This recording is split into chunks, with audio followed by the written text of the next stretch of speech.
I'd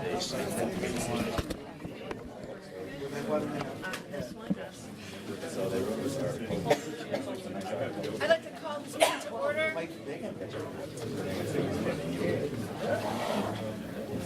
Thank you all for being here tonight. Thank you the public for being here and for your interest in this important issue. Before we get started, we have a new task force member who came tonight, so I want to do another round of introductions and welcome her in her new stead. I'm Pam Porter. I'm the chair of the Lakes and Watershed Commission, and on my day job, I'm a research manager at the university. I study agriculture and water quality. So I can just do a go-around and quickly introduce folks. I'm Michelle Ritt. I'm a county board supervisor, and I represent the lovely north side of Madison. And I'm also the chair of the Environment Ag Natural Resource Committee. I'm Sheila Stubbs, county board supervisor representing South Madison, been on the county board for 14 years. I'm Dave Rook. I'm county supervisor for the northwest corner. I touch Lake Mendota, fish, Crystal Lakes, Wisconsin River. I have a lot of water in my district, and been here for quite a few years, shall we say. As many as these two added together, plus. I'm Yogesh Chabla. I'm the Dane County Board Supervisor in District 6, which is the near east side of Madison, Willie Street, Shank-Atwood area. I have the Yahara River between Mendota and Monona, and a lot of Lake Monona in my district. Patrick Miles, Dane County Board Supervisor, District 34, which is Village McFarland, Town of Dunn.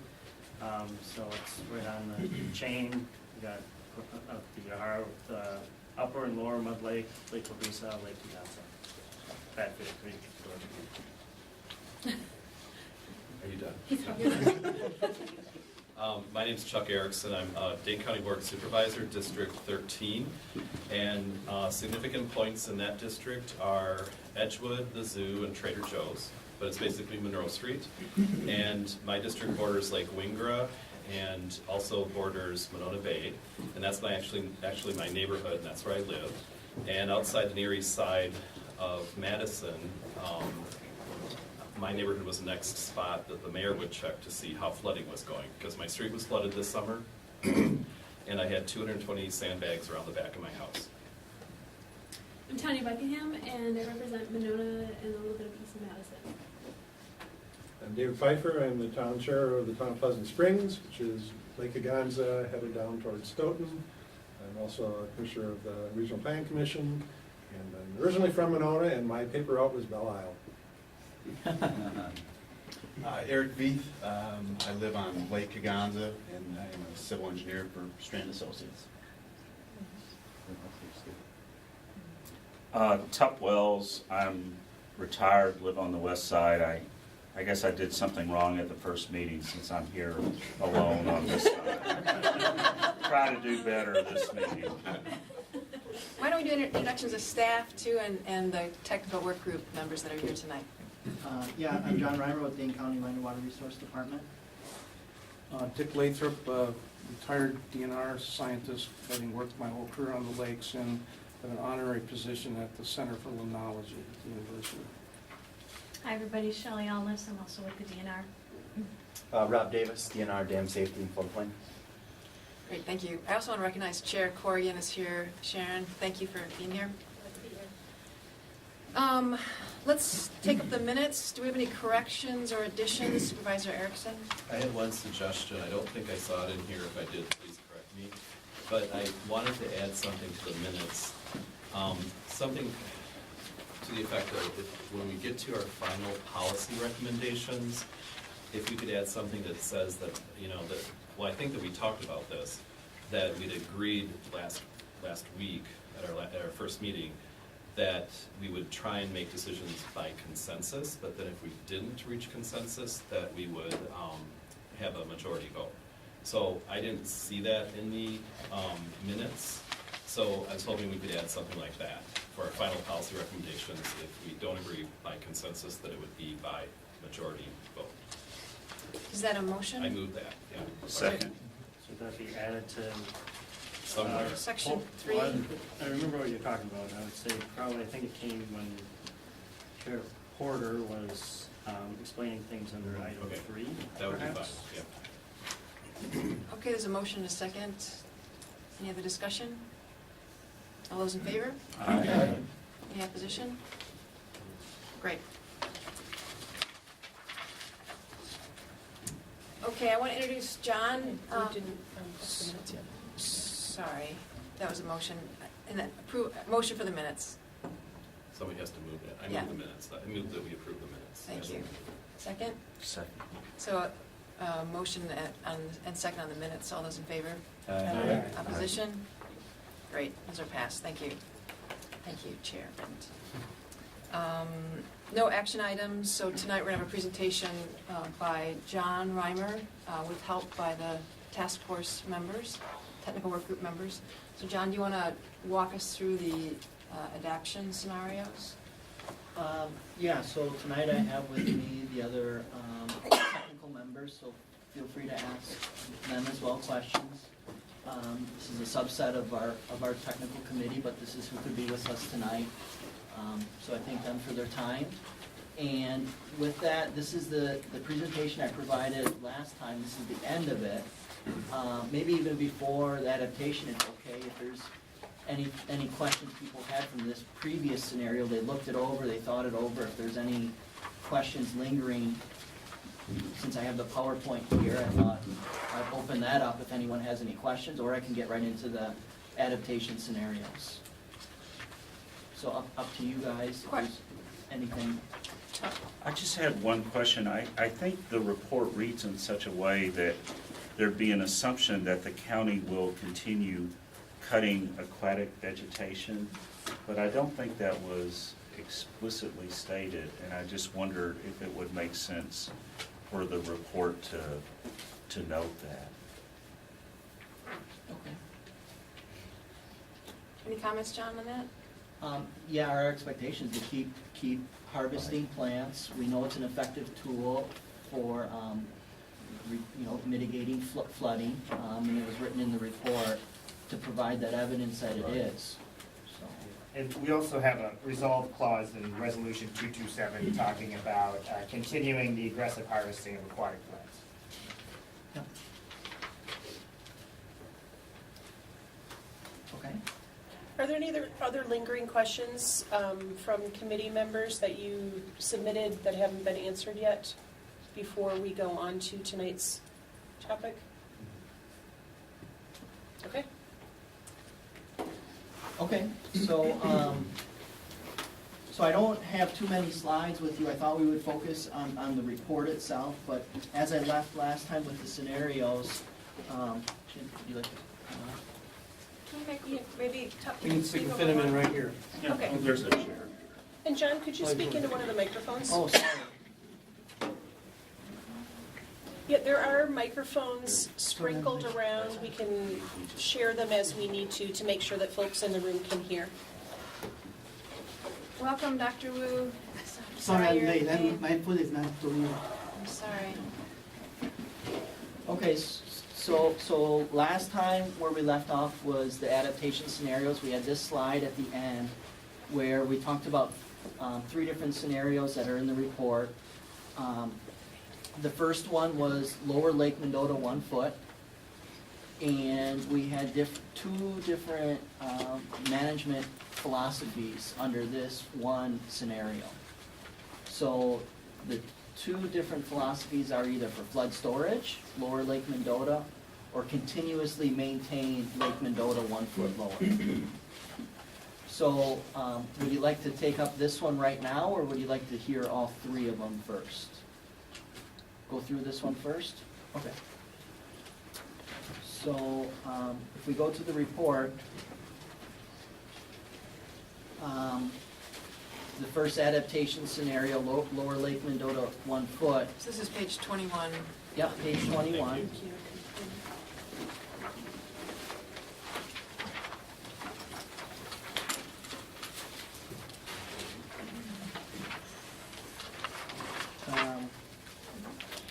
And we want to invite the task force to be comfortable asking questions and have this be as much of a discussion as we can to clarify the report and make sure it makes sense. Yeah, so maybe what we'll talk about first is lower Lake Mendota for flood storage. Let's do that one first. And in this scenario, if we go to page 22, we can see the water levels of the lakes. So each plot, to get you guys orientated with the plots, if you aren't familiar, for every scenario, we start with Lake Mendota. Maybe put the figure 16 up. Oh, sorry. Oops. Yep, Lake Mendota on the top, Monona, Wabeesa, and Kaganza. And what the plots represent is a time series of the water levels, starting in January of 2018 and ending in November of 2018. And that's primarily because that's when the group started the work, was in November. We didn't have the December data at that time. So in all these scenarios, the blue line represents what the 2018 was. And then the other colors represent the comparison of the other scenarios. So for example, Lower Lake Mendota 1 foot to provide flood storage is shown in this yellow line here. So what we decided to do was, hindsight's always 20/20, so we have all the data. What we decided to do was say, well, March and April were dry months. So let's get the flood storage we need in March and April. In reality, we may not have that knowledge. But in this case, we said, well, it's a dry month. This is the month we're going to get 1 foot of storage. So that's what was done. Lower Lake Mendota 1 foot over a 1 month period in March. And then meanwhile, what do you see? You see the lower lakes over this time period increase in water levels. So you see Monona here rise up with its water level about a foot higher than what it was. Wabeesa as well, rise up 1 foot. Kaganza, pretty much the same. So fortunately, there wasn't rain here. So then the water levels declined after that period. And what we see then during the rest of the time series is the flow really limits the solution. So everything here, water level, still remains all the same. Mendota's using for flood storage. So water level keeps increasing, all the way to where we were.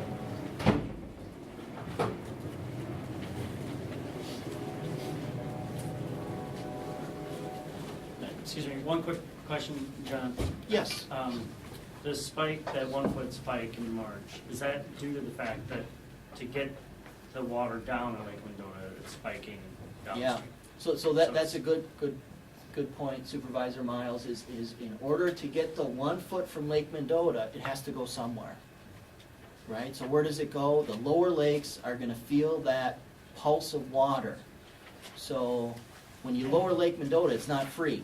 Somebody's gonna feel it, and that's the downstream lakes. So in order to get flood storage, somebody's got to feel a little bit of pain to get that. Can I take a comment on that? Remember that Mendota, 10,000 acres, so 1 foot is a volume we call acre feet. So that's 10,000 acre feet, basically 10,000 acres, 1 foot deep. Monona's a third of the size of Mendota, so that if the water were not released out of Monona, it would be 3 feet of water. And Wabeesa is a fifth of the size of Mendota, and so if the water got stuck in Wabeesa, it would be 5 feet of water. So releasing 1 foot of water out of Mendota really puts a lot of pressure on the lower lakes because it translates to even more water level rises. Correct. Fortunately, this was a dry period. We had way below average rainfalls. Our spring melt, we didn't get it in March. We actually got it in February where the snow melted. So we didn't feel that pulse that we normally get in March because the snow, a lot of the snow left in February, if anyone remembers that. And in fact, you can see it on the plot here. You see this February jump up in water levels where everything is melting here. So So it ended up to be, that's when we were gonna implement it. I mean, from a management perspective, in reality, the question is timing.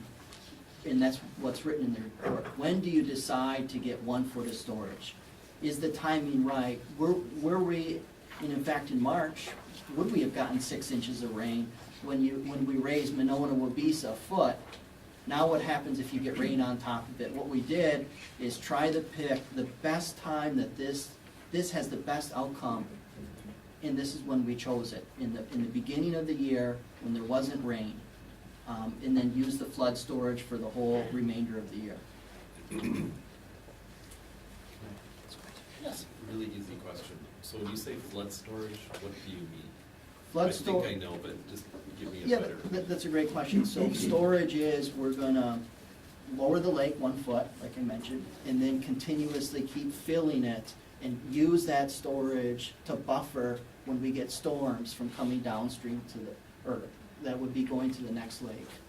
So if we get a big rain event, and you can see it here, the yellow line here is we're continuously storing water in Lake Mendota. We lowered it, and then during the summertime, let's use the storage on Lake Mendota, release less down to Lake Monona, keep releasing less, and then eventually Mendota still fills up again. But, but the risk that we're running is getting one of these awful storm events, right? Yes. Because, and you said that, luckily we didn't get any rain during that period here, the March to April. Yeah. So one thing, if people don't recall, I brought the PowerPoint from before, this may provide a little bit more thought here, is anyone remember, this is the slide I presented before. So we're talking 1 foot. Remember when we presented this, Mendota's passing 20 feet of water. So this is only 5% of the total amount of water. So this is a small amount compared to what is really passing through Mendota. So 1 foot, and we got 20 feet passing through this whole year in 2018. Somebody else go Yeah, ahead. Chavla, Veith, and then Erickson. So I feel like some of the adaptation scenarios we ran were Excuse me quite a good. second. Rob, can you just pull your chair in? I'm gonna sit up here. Yeah. My Sorry. apologies. I Thanks for joining us. went to the wrong location. I promised to be early for all of Welcome to the City County Building. Supervisor Chavla. Okay. So yeah, I feel like some of the adaptation scenarios we ran were kind of outliers, such as removing all dams or managing the lakes at their 100-year flood levels. And also when we're looking at lowering Mendota a foot, it seems like we're starting from the top of the watershed instead of from the bottom of the watershed. You know, the real question I always wanted to get to is we're looking to increase flow of water out of the chain of lakes to get to a target lake level. And when I was reading the adaptation and mitigation scenarios, I wasn't really able to figure out, well, what is that target lake level we're looking to get to? We have rainfall that's coming into the system, and we have flow of water going out of the system. But in the middle of those two variables, we have some lake levels we should be targeting. So I feel like when we're looking at these adaptation scenarios, we should maybe take a more holistic approach. Instead of just looking at lowering Lake Mendota 1 foot, we should look at draining water out of the entire watershed to try to get to some certain target levels. I mean, it makes me a little nervous to hear about lowering Lake Mendota a foot, because that's 3 feet of water that's going on Lake Monona, and that's, you know, it seems like that scenario is a little bit of an outlier. Same with that managing at the 100-year and removing the dam. So at some point, I was hoping to ask the committee to consider some additional scenarios as well. Sure. I mean, we're happy to run scenarios. We had 2.5 months to do this, and this is what the committee felt we could deliver within that time period. So I don't know if there's any other comments from the other committee members on other scenarios or where we're at. I think the scenario that we're looking at here is to just show what happens when you store a lot of water in Mendota And by doing so, to take care of that spring, that late winter, that late February surge, they had to dump a whole lot of water downstream. And that created really a risk for the lower lakes because they were already in March and April way over the summer max. And fortunately, it had been dry, so they could get rid of the water. So yes, we could look at scenarios that are 3 inches lower in each lake or run them at the summer minimum. And, you know, but like John has said, in 2000, the lower dams in Waubesa and Kaganza have been wide open. So it's a question, can you even get to some of these things without better flow capacity? Yeah, that's a good point that Dick makes, is really our only lever in 18 is Tenney Dam, because Babcock and La Follette were open since 2016. So when we talk about lowering lake levels, the only one that we have control over in 18 was Tenney. Yeah, and I completely agree with that, but going forward in the mitigation scenarios we were presented, it looks like there's a lot more flow out of the system. And if we have a period of prolonged dryness, or if we have not so much intense rain, we might be able to get these lakes to their seasonal minimums, or we might be able to get them lower. And I wanted to, I mean, a scenario that I was very interested in was, you know, if we got the storms that we did in August, while lakes were in between their summer min and summer max, and if we got some of the additional rainstorms that basically missed us. We had a stationary front sitting over us for 3 weeks with just storms riding along and going to, you know, Adams and Juneau County, missing us south, missing us a little northeast. What would have happened if we were at our summer medians and we got August 20 storm plus 1 or maybe 2 of the other storms? And I think what we need to decide as a committee is how risk averse do we want to be to flooding? How much water can our watershed take in X amount of time? And what risk are we willing to present to the community?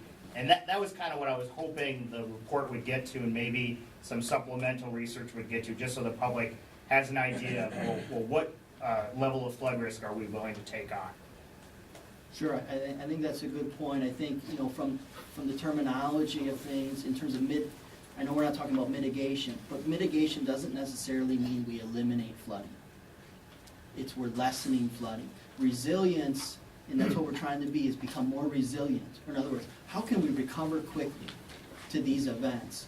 Are we really eliminating flooding?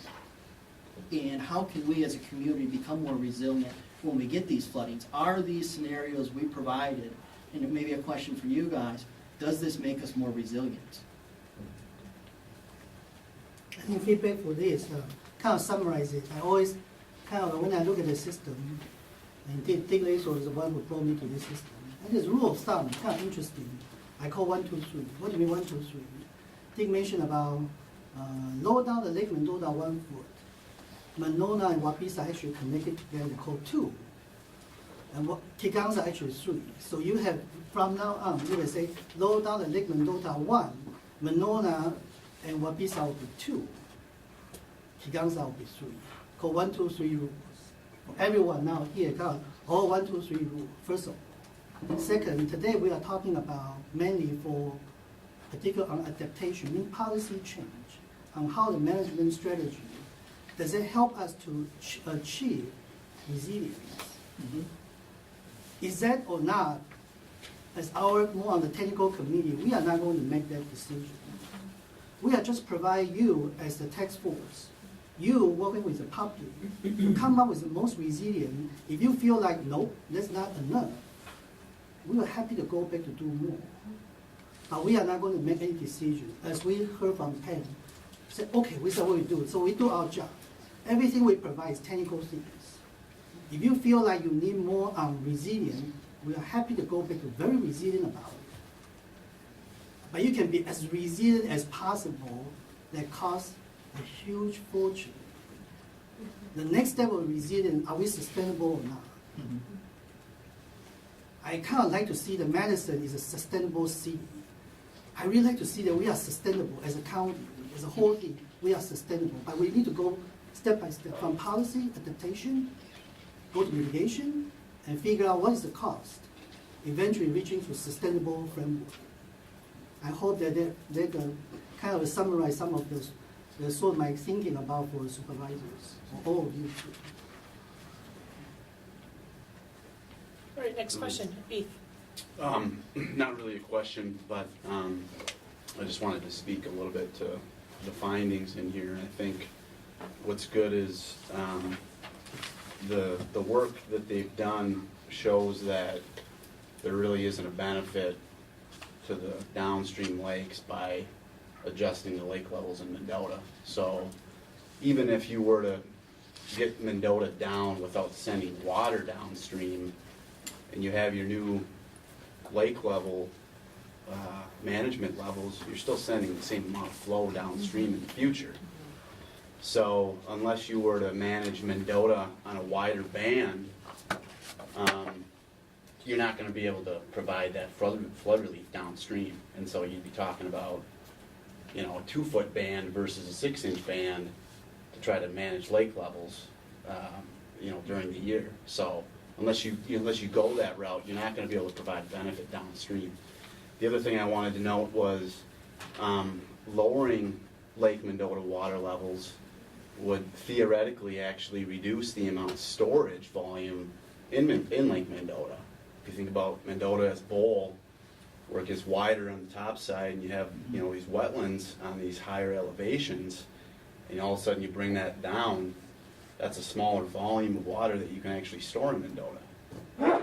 So I'm not sure that that is a significant amount of volume, but it just shows that lowering it really doesn't help in terms of storage and flood relief for the downstream lakes.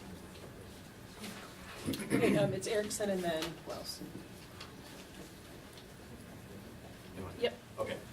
Yeah, a couple of quick things, and I won't go on about it, but I'm skeptical if we need more scenarios. I think for what we asked the technical work group or technical resources to do, I feel like we have some good scenarios. I'm reluctant about adding more. Hypothetically, I think if that storm on August 20th would have been further toward my neighborhood, we would have had a real problem. I think we know that. The second thing is lake levels. You know, lake levels, as I understand it, after being on the board for 16 years or 17 or whatever it is, lake levels have always been a target. So it's kind of like, we can talk about it, but they're targets. And so I don't want to spend that much, I don't know that I want to spend that much time talking about lake levels and where they should be. I think everybody has opinions on that. I feel our charge is more to what can we do to address flooding. I know that we'll have off years where we won't have as much rain, so I don't want our lake levels dropping significantly. No, we don't want that. But my concern is what can we do to move water without flooding, keeping the flooding to a minimum, or that it will have minimum impact on citizens, okay? And so when John was explaining this before, I get, looking at these and understanding, I think I understand that's what the predicament we were caught in. And so to me, I want to be very pragmatic about this, and I want a solution to move water through that has the least impact on people. Another thing I'll say briefly and wrap up is I have some other constituents I'm going to ask, but the one comment I got so far from one of my constituents or a neighbor was, when do we get quotes for dredging? So I've been reluctant about dredging from an environmental standpoint, but I think that sounds like a good option, and maybe more study on the pipe. But I anticipate that my other constituents are, after reading the report, because that constituent did, that's what they're going to say. It's like, okay, we want action. How do we move? We can sit around and talk about it forever, but we want some concrete steps. So thanks. If I could just interject one comment. I hear a lot from my neighbors, and we have some of our top elected leaders talking about needing to lower Lake Mendota by 1 foot. And I think the public doesn't fully understand how is it that if you lower Lake Mendota 1 foot, it doesn't help with flooding. Like, how come that doesn't make sense? So I think we need to help the public better understand that, concept that is easily understood by all of you engineers. So if anyone, I'm going to give you my story, okay? I'm not sure it's engineering or not. I talked to my wife. She definitely does not know anything about it. But she kind of, okay. But she will say, it doesn't make sense. The story I tell her about is that there is no free lunch. All the people always know about lower down 1 foot, help, but there is no free lunch. Once you lower down 1 foot, you get a pen first. You get a what? You get a pain. You all of a sudden getting water. You get You pain. can go down 1 foot. Everybody said, no, go down 10, 20 feet is the best. Never get a lot of storage, but that 20 feet water going to where? Going to the downstream. So there is no free lunch to begin with. The public are all right. The public are all right. Lower down the Lake Mendota has a storage, perfect. It's a reservoir, perfect. But where did the water go? My neighborhood. Exactly. Is that if once a whole of people lower down 1 foot to help us or going to get pain, and you can see this part though. John talked about in the orange color. If you look at another color, yellow color and orange color, the orange color really what? I'm going to lower, lower, lower. Every time I lower, lower, all the pain keep showing up. And that's my story. I'm not sure engineering story or not. There is no free lunch. If I want to get some kind of good kind of treatment for the lunch tomorrow, I got to trigger a nice coffee. There is no free lunch. You have to do things in order to get something out of it. That's my proud Do story. you have something to add before we go on to the next question? Yeah, I mean, I want to talk about this water level issue, and it's actually in response to a comment that person from the Cherokee Marsh made at the last meeting. And that actually, she was saying that this 2 foot rise was really bad for the marsh. What the marsh needs are stable water levels. And so if we're running the lake even a foot lower and then maybe even exacerbating these water level changes, that's even worse. So what we want to achieve, I think, because communities are built around levels. Lake Mendota's level was established 170 years ago. The wetland has equilibrated with that level. It was obviously a very detrimental thing that happened when the water level was raised with the dam. But it's been 170 years, the marsh is stabilized with it. What we want are stable water levels, I believe, in the range that's pretty well set that's there now. Yes, we could maybe try to have a target that's at the lower end of that range, but not have it fluctuating widely. And the only way is to be able to get rid of water faster, given we have more coming in. And I think lowering Lake Mendota, it puts a lot more pressure on the lower lakes because all of a sudden we add more water to them and they can't get rid of it. Okay, Tub, is your question a different question? Or about It this? seemed to me we had people over there very eager to weigh in Exactly, on this. so- Yeah, let them go. Okay, Phillips. Sure. So if today the water level is 6 inches lower than it otherwise would be, and it rains really hard tonight, you allow the lake to come up as far as you were going to if it weren't 6 inches lower, you've got 6 inches more storage, okay? So yes, it provides some, I just think it's wrong to say that lowering the lake level doesn't provide any storage benefit. Of course it does. You have to get it there. You have to get it to that elevation. John could have ran this a million different ways, right? And I don't fault John one bit, and Chin and all the folks that worked on this. I don't fault you a bit for what you did, but you could have done it different ways. So if you were a foot lower, say in the April range there, and you allowed it to come up to the height that the blue line is, yeah, it would have had a beneficial effect on the downstream lakes. I think we can understand that intuitively. The issue of lake levels is tricky because it has detrimental effects to navigation, fisheries, maybe wetlands, maybe it's positive, negative, I don't know. On the wetlands, maybe if it's dropped a little bit, it'd help them. But it has a detrimental effect, and from my perspective, it is an option on the table, but boy, you'd want to make sure you don't have a better option first. You'd want to make sure you don't have the dredging option and the pumping options aren't going to work before you invoke that one. But I think, I respectfully disagree that lowering Lake Mendota doesn't provide more flood storage if you're going to allow, during a flooding event Lake Mendota to rise higher. Yes, it will provide a benefit to Yeah. flood mitigation. Okay, Supervisor Buckingham? But that is only if flooding or if the rain falls within the Mendota watershed. If it falls lower, the rest of us are still going to struggle with higher lake levels. So it's only for a portion of the watershed that matters. If you lower Mendota, it only impacts Mendota. If I may, that's a good point. That's, and in fact, we forget from 18, Kaganza had flooding the end of June.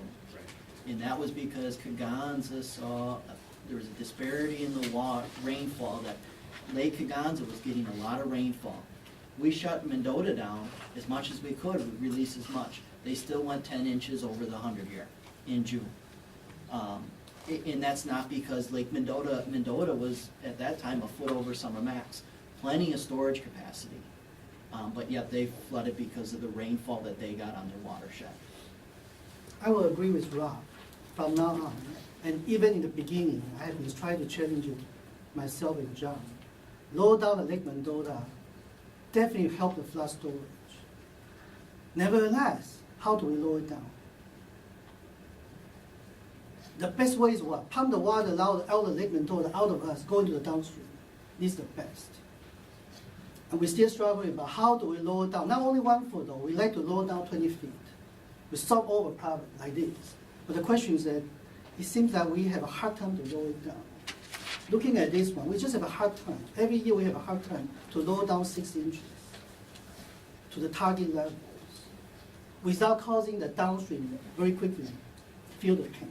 Just real quickly, I didn't want us, my opinion isn't that changing the lake level order alone is going to fix this problem. You have to have a way to get more water out.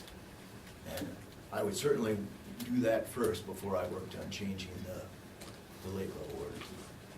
Wells, you've been very patient, thank you. I think I basically agree with the perspective that Supervisor Erickson voiced, but I do think this discussion, with all due respect to Rob, it is true that lowering the lake level 6 inches or a foot at different times would obviously provide more storage. But I think the key phrase that occurred in this discussion of lowering Lake Mendota 1 foot, 2 feet, 5 feet, 6 inches or whatever, it's when. And I think we have to remember, as I understand it, this scenario was with the benefit of hindsight. When you say, okay, let's give an idea of what this would mean, so let's look at the figures, and let's pick the driest month, and then run the figures so we can show people, for sake of example, what would happen. But that's not real life. We're not going to, it doesn't make any, I mean, I guess you end up managing lakes hindsight anyway, 2 or 3 days after the rain.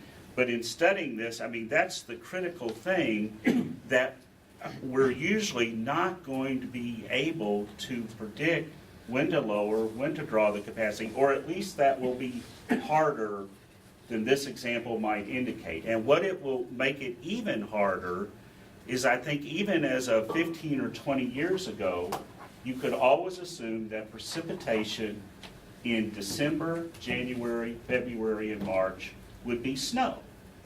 And snow stays on the ground.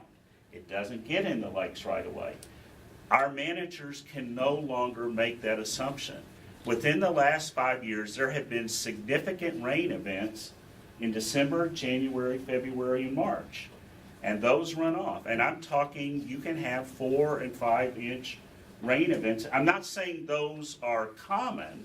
I mean, we're still going to get our 8 inches of snow over the next 24 hours here. But just in terms of managing lakes and planning for it, climate change has introduced another significant variable that makes it more difficult to figure out when do we draw them down, when do we have the capacity. Supervisor Buckingham, did you have something? Okay, Supervisor Ripp. Yeah, I think mostly we have to talk about the other end, the mitigation, and see what we got to do on the other end. How much do we get out? You know, that's the important part. How can we get it out, and how much? you know, if we can get enough out, we don't have to worry about anything on this end. It's, what the heck can we get out of here without destroying anything downstream? And, you know, if we can't get enough out, there's some drastic moves, but, you know, we don't want to get rid of everything that is on top of our wetlands now, because most of Madison's on top of wetlands and a lot of rural areas are. So, I mean, we have to look at the bottom end first. And passing resolutions isn't going to do it. It's what can we get down there? Hey, Chafla?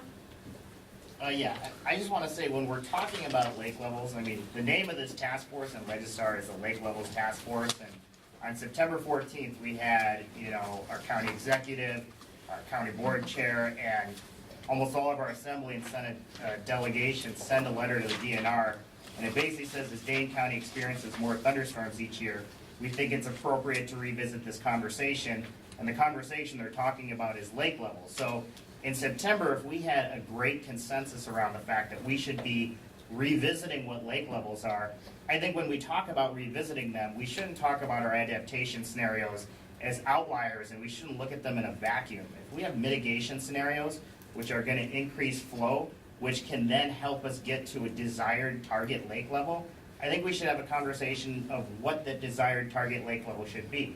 It sounds like there's a pretty good consensus that lowering Lake Mendota a foot in isolation is probably not the best idea. But between where we are in our summer min and max and where we want to be, there are some ideal lake levels that I think we can find, and I think the committee should try to do some work to try to make some recommendations as to what those are. If we think the orders that were set in 1979 are still pertinent and proper, well, then we should come to that conclusion through a process in the committee. So I think when we're talking about outliers, and particularly when we look at them myopically, I don't think they really present us with good scenarios. That's why I think we might want to look at broadening our scope a little bit. Okay, Pfeiffer? I agree with what was just said. The data and the models that have wonderfully demonstrated show that any management strategies we attempted to do would have resulted in flooding, because not enough water is going out, too much is coming in. It's not how much we're holding in Mendota that is causing this flooding. So although our committee is tasked with lake levels, it's kind of a cart before the horse situation. Until we make decisions on how we're going to get more flow so that we have the ability to handle more, and before we take steps to reduce the amount of stormwater runoff that is incurring, that is entering the system in the first place, we don't have the tools to stop flooding, period. The data is very clear on this. So, yes, I agree that at some point, we want to have models that determine what are the best levels and the ranges for operating each dam that are most beneficial, that give the most tools to our staff to manage as unpredicted things happen. But until we address the other two issues of getting more water out faster and stopping it from coming in, it's pointless. We have to fix those things. Otherwise, we're saying we're doing something that people think is going to accomplish something when it clearly won't. We'll still flood. Supervisor Stubbs? I think it's very clear that we cannot here continue to decrease Lake Mendota on an inch or, a foot or 6 feet or 3 feet and cause other parts of the city to flood. I think that has to be an issue. So I hope while we're here, we're going to talk about true policy that does not impact other parts of the city. So we're fixing one end of the system, but we're destroying the other 3 ends of the system, which to me is very problematic. And so I'm hoping that we really think about what is that right measurement? Is it really the right thing we should be doing? And I believe in mitigation, I believe in this adaptation, but I also care about flooding my constituents. I care about flooding other parts of the county. And I think that we should not, in this committee setting, continue to have those practices. And we must find a number. or don't use a number at all. I mean, we have to find something, so that concerns me there. Erickson? No, maybe I'm looking at the wrong resolution, but we're talking about resolution 227, right? That created this. So the title of that is establishing a technical work group to address recent flooding in the O'Hara chain of lakes. Right? So we're addressing flooding, I think. Further questions or comments? Yep, Beef. So one of the things I was thinking about as I read the report was, and the resolution over was, the goal of the report was to identify short and long-term approaches to improve resiliency for future events. So I don't think the adaptation scenarios or any of them are, in my opinion, worth pursuing. The mitigation scenarios are, but they seem like long-term solutions. So I guess I'm just wondering, what is the short-term solution, or is there a short-term solution besides aquatic plant harvesting? And maybe that's the only thing that can be done at this point. But it's just something I was thinking about. We don't know what the dollars are and where things would go in these mitigation scenarios.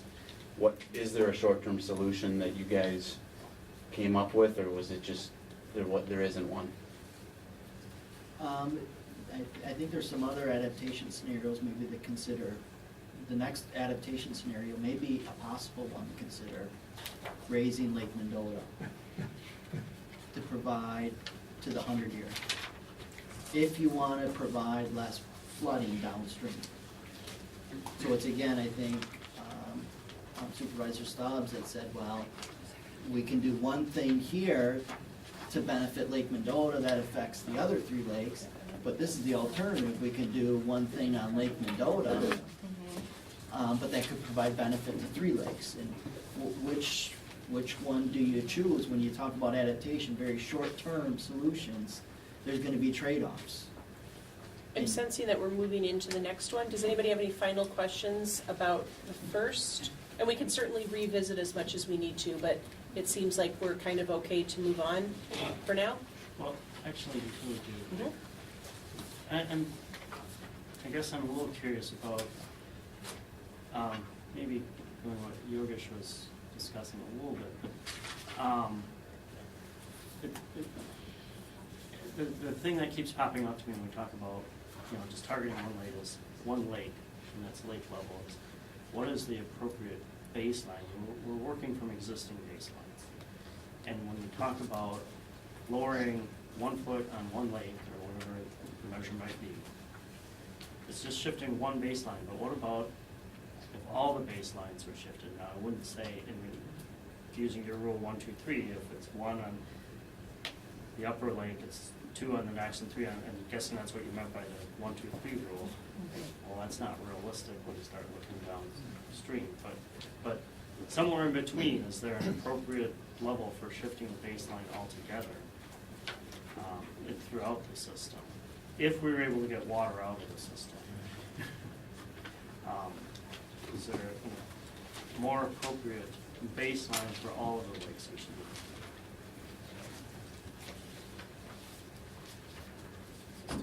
do? Well, I mean, what are the issues with navigation when you run the lakes even at their minimum in the summer? People really complain about it, and if we get into a drought and you're trying to maintain them at the minimum, then all of a sudden things get lower. Then there's all these issues of navigation and those problems. So yes, these set of scenarios were only looking at, with the time they had, John had, is to just look at this one set of issues for the flooding of 2018. But one could run this whole set of different management things under the 2012 drought or on a normal year. And I think my take on it is, back when the county board was talking about revisiting lake levels, and there was a lot of stuff going on in the newspaper about lake levels, that's when I wrote my opinion piece for the State Journal, that if we could just maintain the lakes where they are, everybody would be happy, and the problem is we can't get rid of the water. So, and I take your point about is this a short-term solution? And I think aggressive harvesting and being proactive and keeping that channel absolutely weed-free as best that can be done with the harvesting equipment, knowing that if it's too shallow, they can't even get in there. But never having gone down below Kaganza before, that probably should be another, let's keep it open the best we can, and while we're aggressively working on these mitigation things. And once you put that all stuff in place, then maybe you could look at, well, can we maintain Mendota more on the minimum of its range rather than, because if you look at long-term lake level records, and we did this with YLAG too, Mendota tended to always be on the upper end of the summer range. Not higher than it, but always kind of running it up at the edge because people like that extra amount of water. And I advocated, well, let's try to keep it a little bit lower, like in the middle, or you can even push it to down towards the minimum. So there are wiggle rooms on how you manage within the set rules that are there now. But you can't even work with the rules, the ranges that are there now because we can't get rid of the water. So that's what I've heard John say, that we can't get to seasonal minimum, period. Yeah, I mean, look at January 1. January 1, Lake Mendota, Lake Monona, I'm sorry, is already at summer minimum. And The two lines there. yeah. So it's a question of, can you get the lakes low enough in the winter?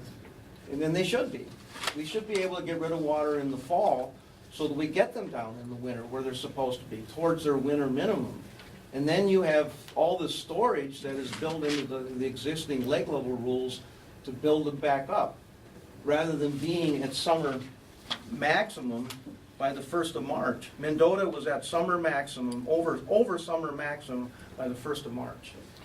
And one could argue, let's only get to summer minimum by the 1st of March maybe, or something. So what impact, I mean, my understanding is that, John, is that part of our challenge is that Lake Mendota is filling up so fast. Even if we drop the levels, it's filling up, and so it's not doing so much good. How would you react to that, or how would you help explain that? We manage the lakes as a system. So if Monona's a foot over, we try to have Mendota a foot over too. Everyone will feel the same amount at the same time. For example, we try not to say, Mendota, you're a foot under summer minimum, and Monona's a foot over. We try and balance the lakes together, so everyone feels the same amount. Otherwise, what is it? It's Waubesa, Kaganza saying, hey, we got a slow no wake here. Mendota's right at their summer range. Why can't we go boating today and we have a slow no wake? Well, everyone, we tried to manage them all together. So if Monona isn't releasing its water, Waubesa, well then we slow down on tending on Mendota to help Monona, Waubesa react so they can get rid of their water and we're not adding more to them. Okay, Wells? Yeah, I think Dick's comments were expertly, but they also, I'm afraid, illustrate a danger that I'm afraid this committee can run. And once again, I think Supervisor Erickson, I agree with you. I think our primary mission is to look at floods and what we can do to either reduce the severity of floods or improve our community's recovery time from floods. And I just think it's frankly, we're going to have a very erratic climate. Or weather resulting from an erratic climate. My guess is within 4 or 5 years we're going to have a drought year where nobody's going to be worried about high lake levels. They're going to be worried about summer minimums. But what I think this committee should concern itself is we're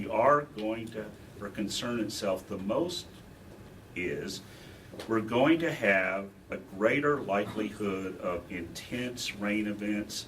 They can back up on one another. We can have these systems that stall out and dump what could be catastrophic amounts of rain.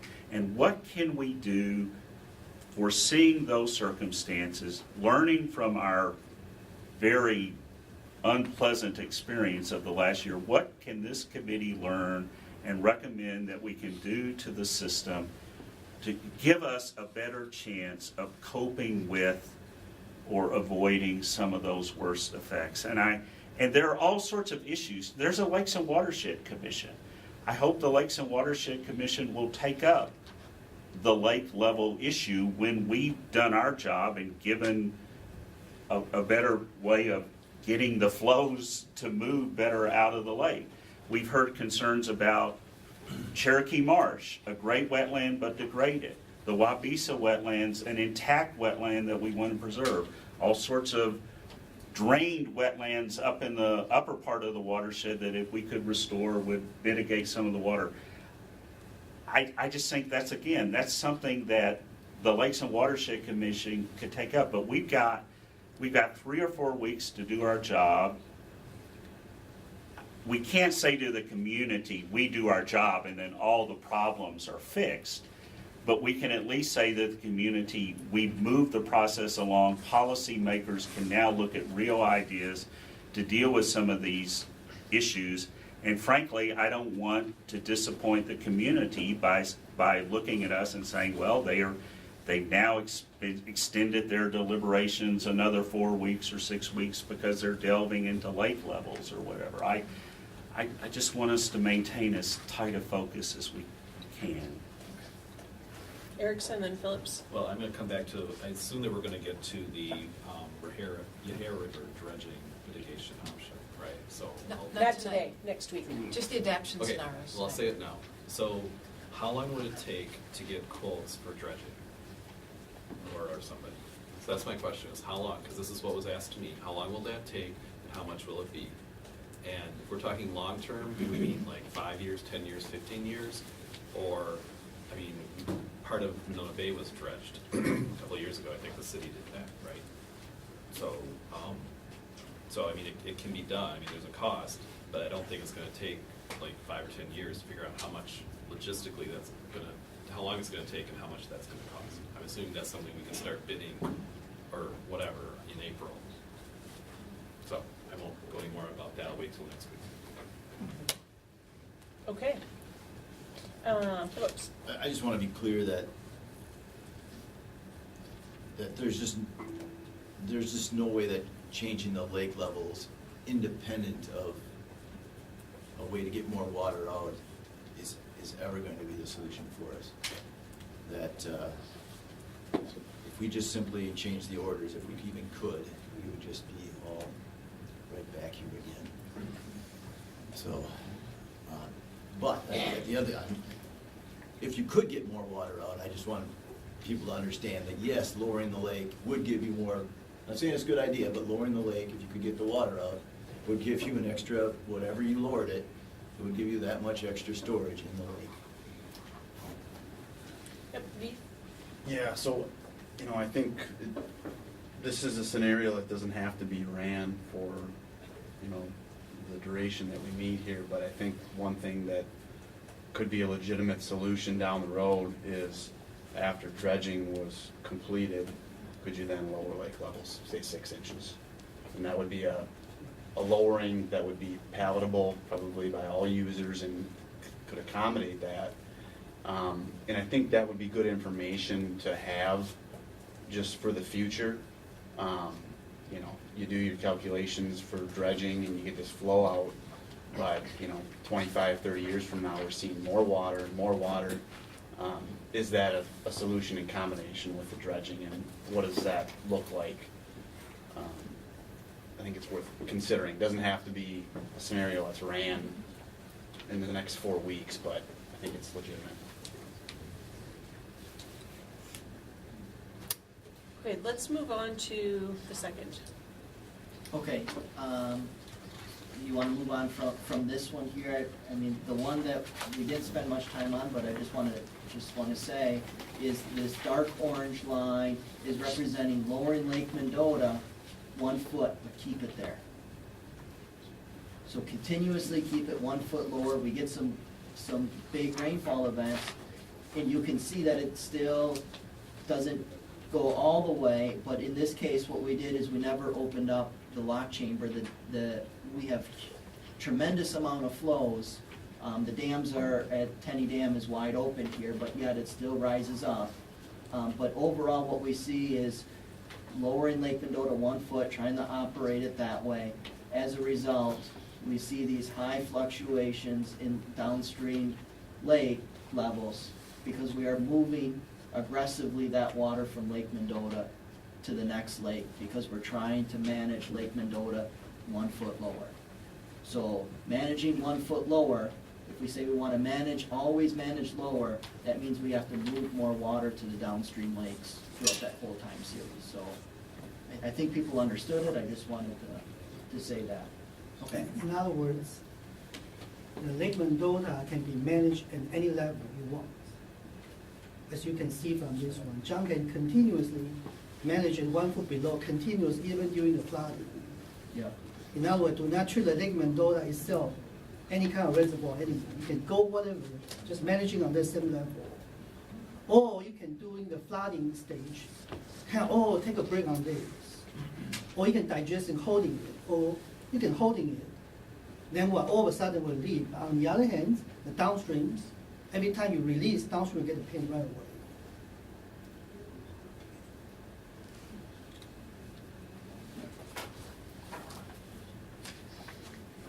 Okay. Okay. So, went kind of fast here. So I don't know if you guys wanted to talk about the histogram plots, or if you wanted to move on from here. I can maybe explain what these mean. Okay. So, let me zoom in a little bit here on the screen here. So again, the blue represents what happened in 2018. So what this histogram plot shows is if we look at the zero here, this represents the number of days between min and max. So the number of days within that 6-inch range. So in this case, I don't know the exact number, but I'm going to read it off the plot, roughly 50 days, for example. Then this bar represents how many days were between 0 and 6 inches above summer max, so roughly 30 days. This bar here represents we were between 6 inches and 12 inches above summer max here, and keep going. So in the end, you can see we were 30 inches above summer max for about, I don't know the exact number, but roughly 10 days. So, and then we can look at how the scenario would alter that ranges. So for example, this is a good one that kind of shows if we manage 1 foot lower, as Professor Wu was mentioning, we continuously move a lot of water downstream. Monona sees it, and we now have days 48 inches, 4 feet above the summer max, roughly 10, 15 days by doing this scenario versus under the original scenario, we had no days where we were 4 feet above summer max. So this just gives you an idea of how that histogram may shift, or the number of days may shift, depending with the outcome of the scenario. How about the number in that top right corner? Can you help us? Yeah, so the number in the upper right-hand corner, if it's hard to see that, sometimes it's hard to see that. So we gave each one what we call maybe a score. And the score doesn't mean good or bad, it's just a number. And what that number represents is the number, or the feet above summer max over this whole time period. So for example, day 1, let's just say it's 0.5 feet above summer max. Day 2, it's 1 foot above summer max. So the total is 1.5. Then day 3 is 1 foot above summer max. Our total is 2.5. And we continuously add up the total number of feet above summer max over the whole time period, and that's what this right corner number represents. So 185 feet days is kind of the units, is what this means. So imagine you could just say, well, if we say the average is 1 foot, let's just say, it'd be 185 days above summer max. For example, if you say the average is 1 foot above summer max, then that would be 136 days. So if you're concerned about flooding, higher is worse. Higher indicates, yes, more days above summer max. Zero would be ideal. Yes. In other words, the dosage. How much dosage you want to take, how much flood dosage people want to suffer. In other words, kind of dosage. I call dosage. How much pain you want to get into. Pain, we get it. Extreme, Got it. Okay, so is that understand by the group? Okay, I see some head shaking, they're agreeing. And Rob and Shelley, please feel free to add your 2 cents or a quarter. No.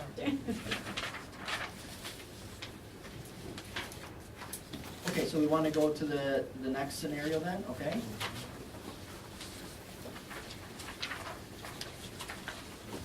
So the next scenario was, adaptation was safe to manage Lake Mendota at the 100-year level. So in this case, let me zoom out a little bit.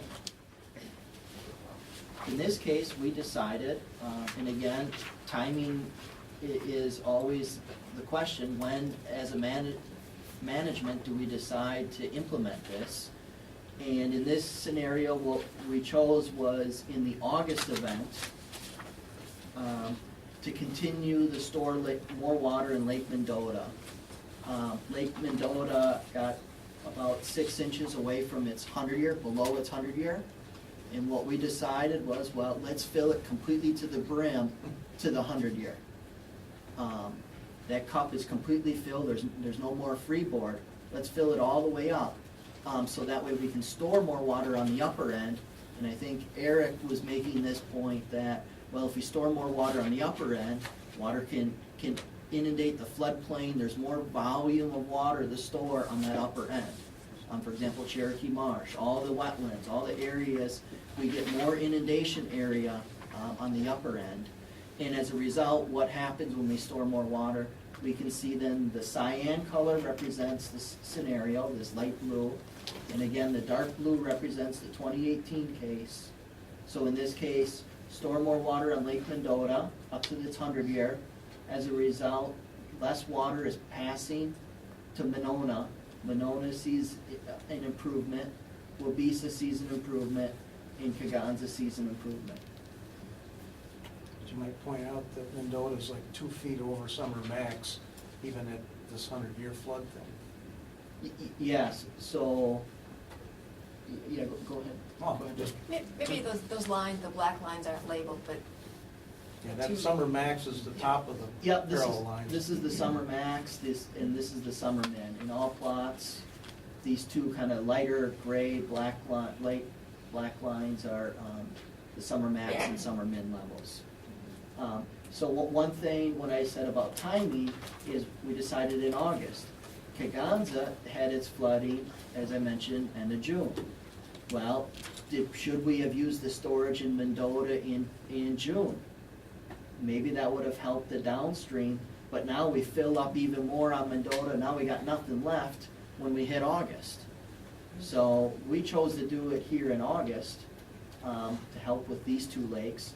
Didn't help, I mean, it helps with Kaganza, but if you look at the peak, Kaganza's peak is higher back in June. Wells, and then Pfeiffer. You know, I used to teach English years ago, John, and I always tell people, watch out for adverbs. And you label this safely managed Lake Mendota at 100-year level. And I just wonder, honestly, could you actually, I mean, I know the dam, you could keep the dam intact, but could you actually safely manage? And by that I mean, you got it at the 100-year level. And once again, you don't have the benefit of hindsight, like you said. You're trying to work in a real world situation. And when you got it at a 100-year level, and all of a sudden, you know, another one of these catastrophic storm comes or a system stalls, at that point, it seems like we would be in a really bad situation. I just thought, given the unpredictability of but also the likelihood of intense rain events, did not see this as a scenario that we could entertain responsibly. Yeah, I mean, some of it came from the public. What we heard was Mendota was 10 inches above the 100-year, but Mendota was 6 inches below. How can we manage the lakes where one feels 10 inches above the 100-year, but yet the other one feels 6 inches below? So, and maybe even Rob's here could even provide from a dam safety perspective. What happens when we get to the 100-year? What would happen? It would be the same thing that happened this year. So I think what John, this scenario is the reason why, John said it before, Tenny Dam was controlling this whole flood event, right? It got to pretty much maximum water surface. We said, we cannot overtop this dam. That's really, really, really bad practice and could have been catastrophic. So what this alternative would potentially allow is we look at fortifying the dam such that it could safely hold that 100-year event, thus balancing things. You're exactly right. It gets up to this mark, and we're in the same boat that we were on August, whatever the date was when the lock chambers were open. The response would be the same. You get to X elevation now or X elevation if this adaptation strategy is selected, and the response that Dane County has to act on is the same. It's pass water, all of it. Supervisor, probably when John used the safety, I do not know what exactly he used, but there's a rule of thumb again, that if you decide to use a 400 CFS, as we keep talking about in the report, for 400 CFS going to Lake Mendota 1 inch increase. For 400 CFS for a day, there will be increased 1 inch of Lake Mendota, 1/10 of a foot.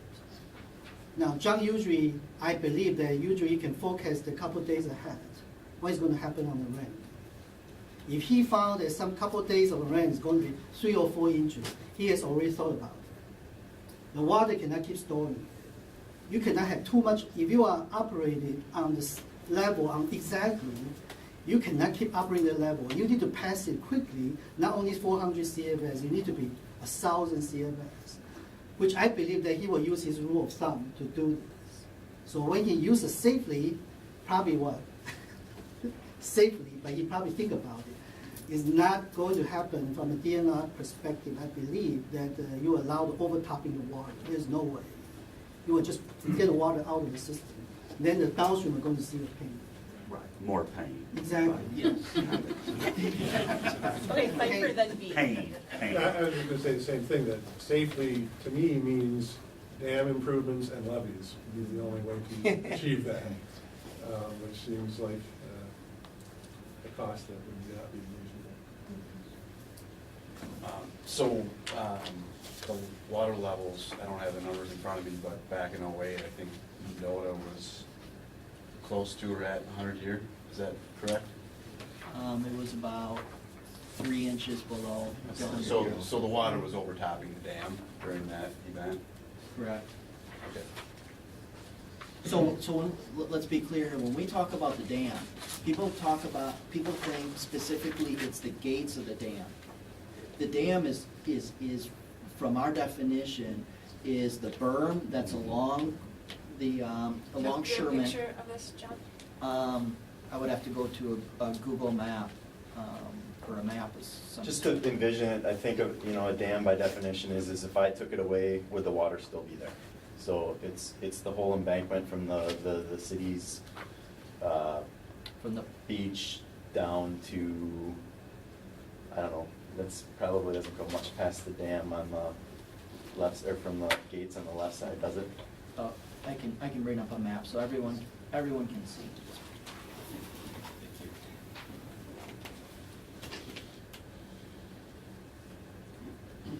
So as Dane County is the operator of the dam, we have to perform regular inspections of the dam to make sure it is safe, and there's no structural integrities to that dam. And that dam is not just the physical of the gates, but it's the berm all along Sherman Avenue, and it ties in by the park over here. There's a parking lot here. So it's pretty much all along the whole park, the City of Madison property, enters, then the break wall goes across the break wall. Then there's a Dane County Boathouse here, and then the lock chamber, and then the other side is the dam gates, the spillway gates. So our dam extends all the way from the east end of the river, all the way to the parking lot here for the park. So. And in a terrible event, you would probably be more concerned with cutting through the berm than Correct. actual, like, concrete failing. You'd be sandbagging that berm and doing everything you could to reinforce That's right. that. That's right. That's where we would be looking for. And in fact, part of our inspections, when we do inspections, it's looking at that berm. Are there muskrat holes? Are there erosion in that berm? And we take this pretty seriously. It's a high hazard dam, and we have to inspect that. Can you point out, the berm is like, yeah. Pretty much the bike path Yeah. represents the berm. This is built up at the highest point. And it ties in then with the parking lot. Was here. that reinforced last, or 2 years ago?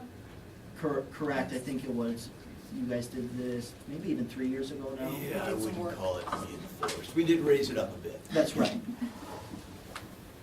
That's right. So it would be continuing to raise that all the way through, through the structure, to make that all higher all along there. So, I would point out, I agree with Tuck very much, it would be hard for me to ever be comfortable with this scenario. I would point out, though, that we could end up here whether we like it or not. It could happen whether we like it or not, even if John prefers not to. And also point out that in the real life situation, John did an excellent job managing a very difficult situation. And this blue line is how he managed it, and it could have been far worse. I wanted to say too that the Yahar River between Lake Monona and Lake Mendota really can't handle the flows that would be sent its way. There'd be a lot of flooding along the river if we got to this scenario and then needed to make that release, where the release out of Mendota is matching what's coming in during a significant event. The Yahar River would be in serious trouble, especially if Lake Monona is high at the same time, which it undoubtedly would be. Thanks.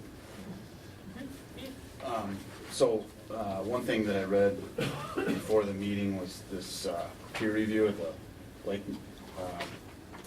level management guide, and what I didn't know, and I don't know if any of this review has been formally adopted by the county, but in here it does state that a recommendation that the Tenny Gate system, that Lake Mendota does not exceed an elevation of 852, which I believe is about 9 inches below 100-year flood level, I'm guessing.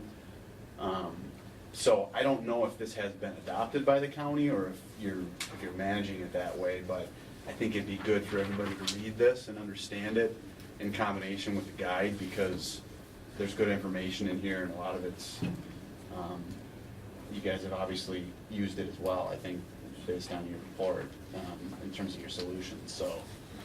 I asked John the very same question early on, and my understanding is that peer review, that the county did not adopt any of those recommendations. Is that correct? Well, the county developed the lake management guide. Management Yep. guide, and then there was a second initiative by the Dane County Board of Supervisors to go through a peer review process. Which is what Eric is talking And about. that's what that is. And the county hasn't put into practice any of the recommendations from the peer review, correct? That's not true. It's just that they weren't ever combined into one cohesive document. So I think you asked me, were the documents ever combined to one document? Okay. And no, because we just always had two separate documents. The original document got approved by the Lake and Watershed Commission, And then this went on a separate track 2 years later. And then there was never any formulation to bring the two documents under, just combine them together. So you adopted the recommendations from that peer review?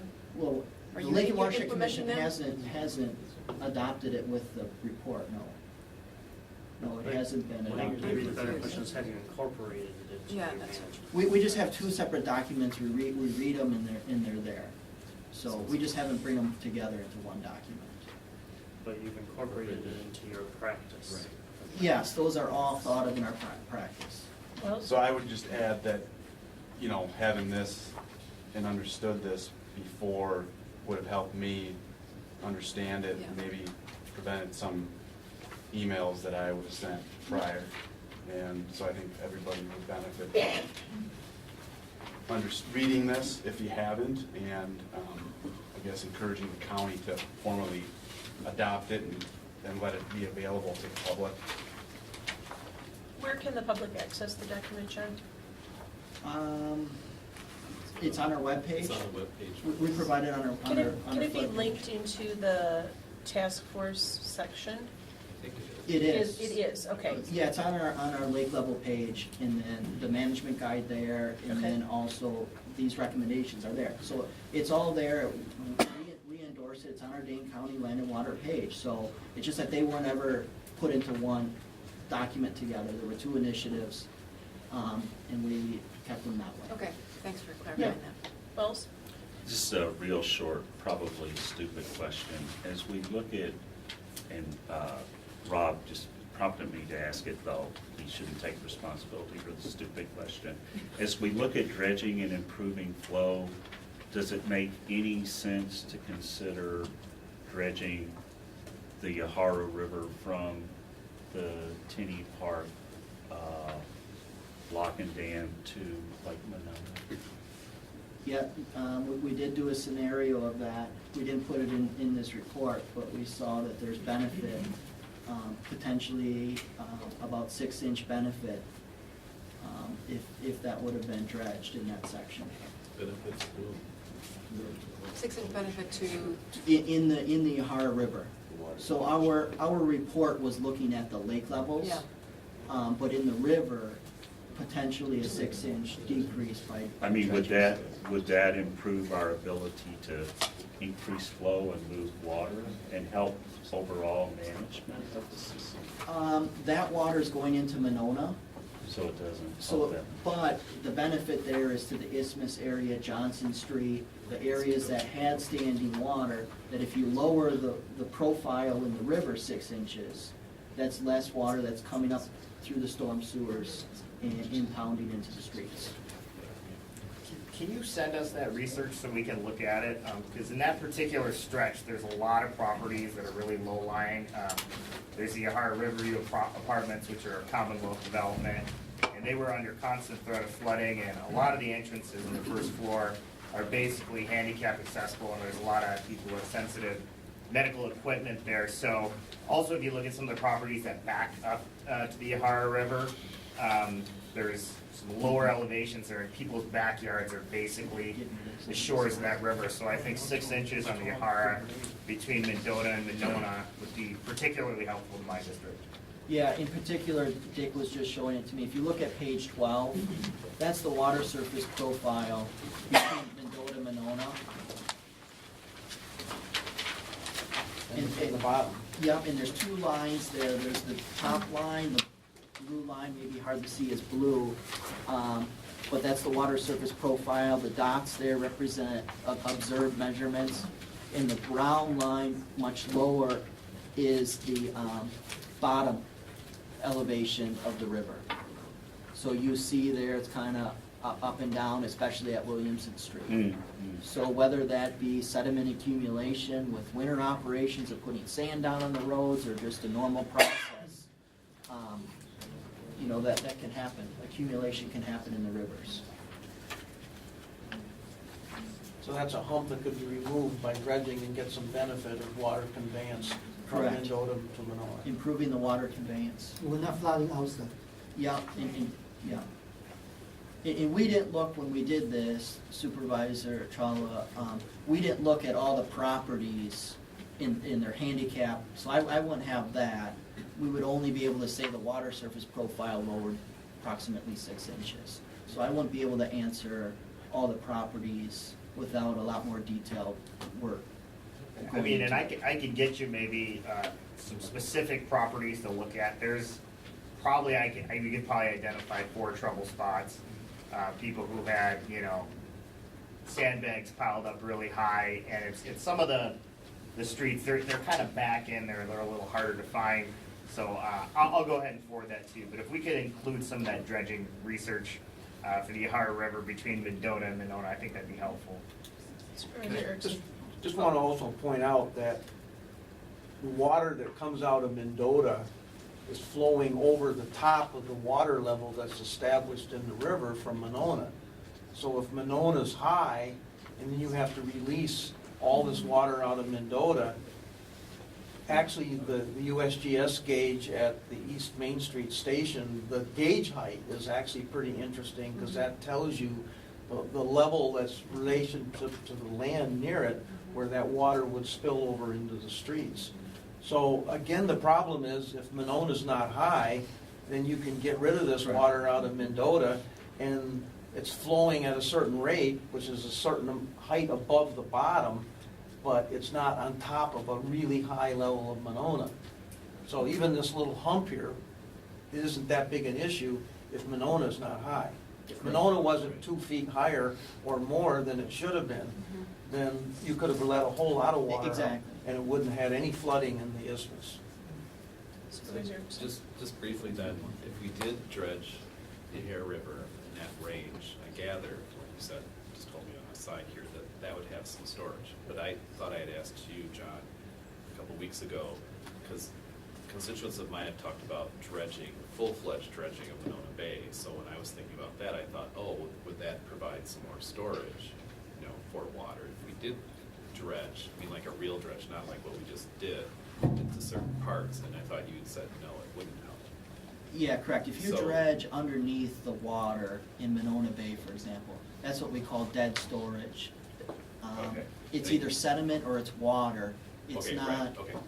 It's And yeah. so the Yahara River's different from that though, or would, I mean, Well, the Yahara River, dredging the Yahara River improves what Dick said, conveyance, the What's the flow. flow then? So that Right. means So- the water can leave, and it doesn't need to build up as high to release, Right. because you don't have the bottom to lift it up. okay, but that's not our problem though. Our problem is we already have too much water going to Lake Monona.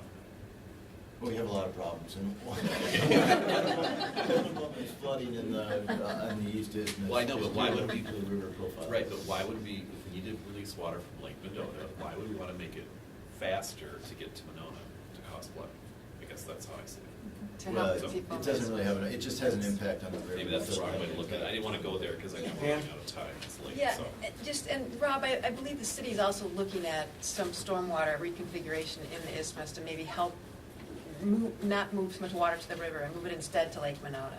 Is that? That's one of the options we're. One of the things we're you're looking thinking at? about, yeah. Okay. I would argue that this is a low priority dredging, because you want to get the water out of Monona and Wapisa, so those levels are Right. lower. Right.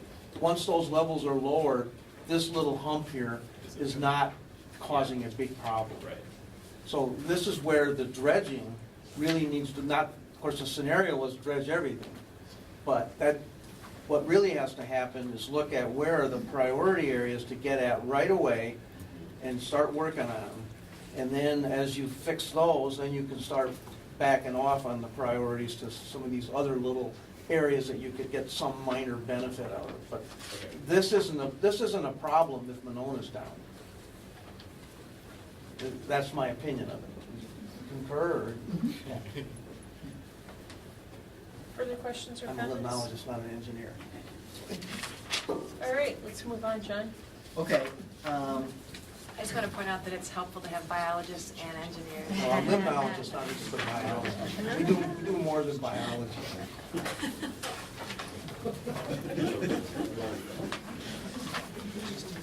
So you can see here on the histogram plot, if we look at the numbers, let's just look at the numbers in the right-hand corner. We saw before between Mendota and Monona, this kind of illustrates 185, 281. This one's 100 more. As we do this, Monona sees a little bit benefit, slight benefit. Mendota rises. These two become more balanced together. That's what this option is doing, but risking that we're running high at the brim. So, any questions on this? We move on? Okay. So the next scenario was remove all dams in the Yahara Lakes, and I think Safely? safely.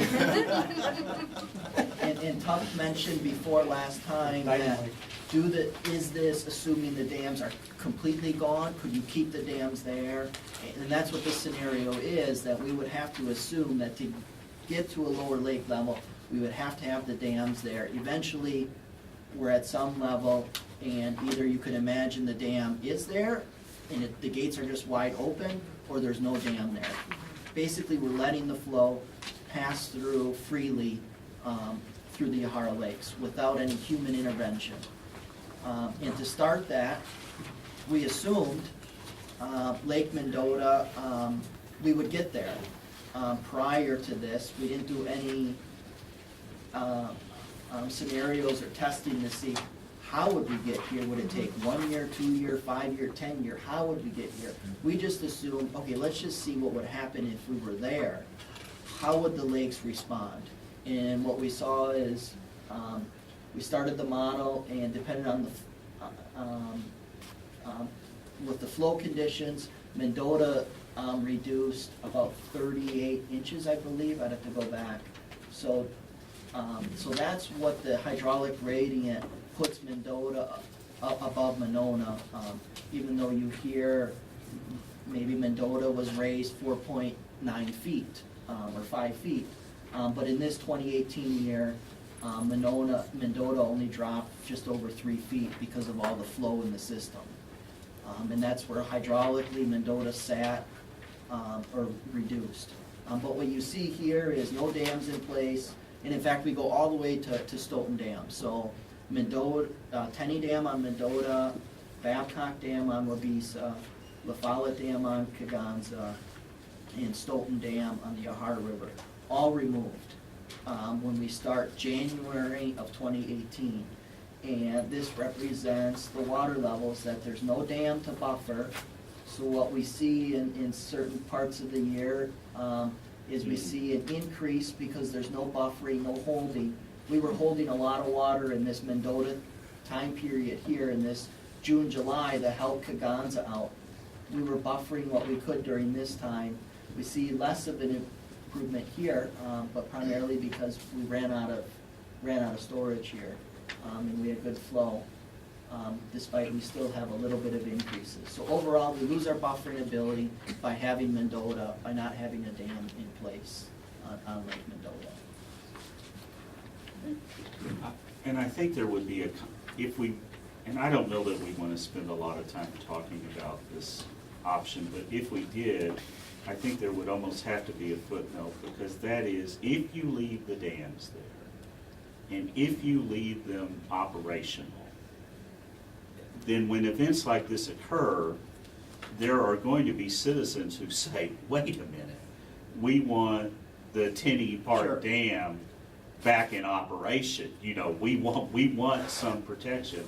So the notion that, I just think it's unrealistic to have a scenario where we would say the dams are still there, they're still operational, but we'll always leave them open. In the real world, in certain circumstances, that would simply not be viable. Or it would only be viable after some very painful political discussions. So these last two scenarios we've considered, they seem like real extreme outliers. Why were they selected? And were there other scenarios that could have been used, other adaptation scenarios that could have been used instead? It just seems like if we're selecting outliers, it doesn't really move the work of the committee forward much. Dick, you can add in, but overall, this is what the technical work group came up with scenarios, and this is what we've heard in the past. Let's return the Yahara Lakes to a natural Yeah. system, right? I think you probably have all heard that, so that Loudly. signified to us that that's no dams in place. Yeah. So that's kind of what this one is doing. The other one was, we had the flood event in 2018. Monona was 10 inches above the 100-year. Mendota didn't even reach the 100-year. Why didn't you do that? So we heard these scenarios from people. So I don't know if there's any other comments. We heard the lower Lake Mendota 1 foot, and then we did the 2 scenarios with that one. So, Jerry? I think one of the things we tried to do through all scenarios was to kind of put sideboards on the discussion. So we did the extremes to see if, even if we did the extreme, what would that effect be? So we looked at the 1 foot lower, not much of a difference. So we look at the dams out, we see what that difference is. We know that if we ran models in between, it would just be in between those two.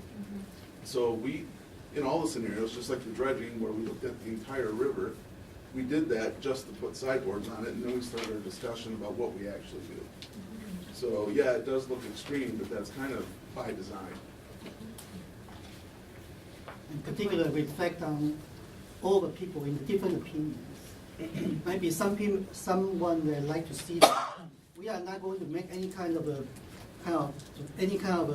position to begin with. We do all extreme, and then we see what is outcome. And anything in between, you will see is a benefit or not benefit. That's how we kind of, in general, we are doing. We will not have anything we favor of this, favor of that. We don't. We leave it to you to decide.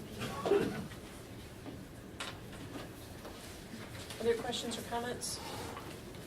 Yep, Eric. Yeah, so regarding the dams, we talked about Mendota and Tenney.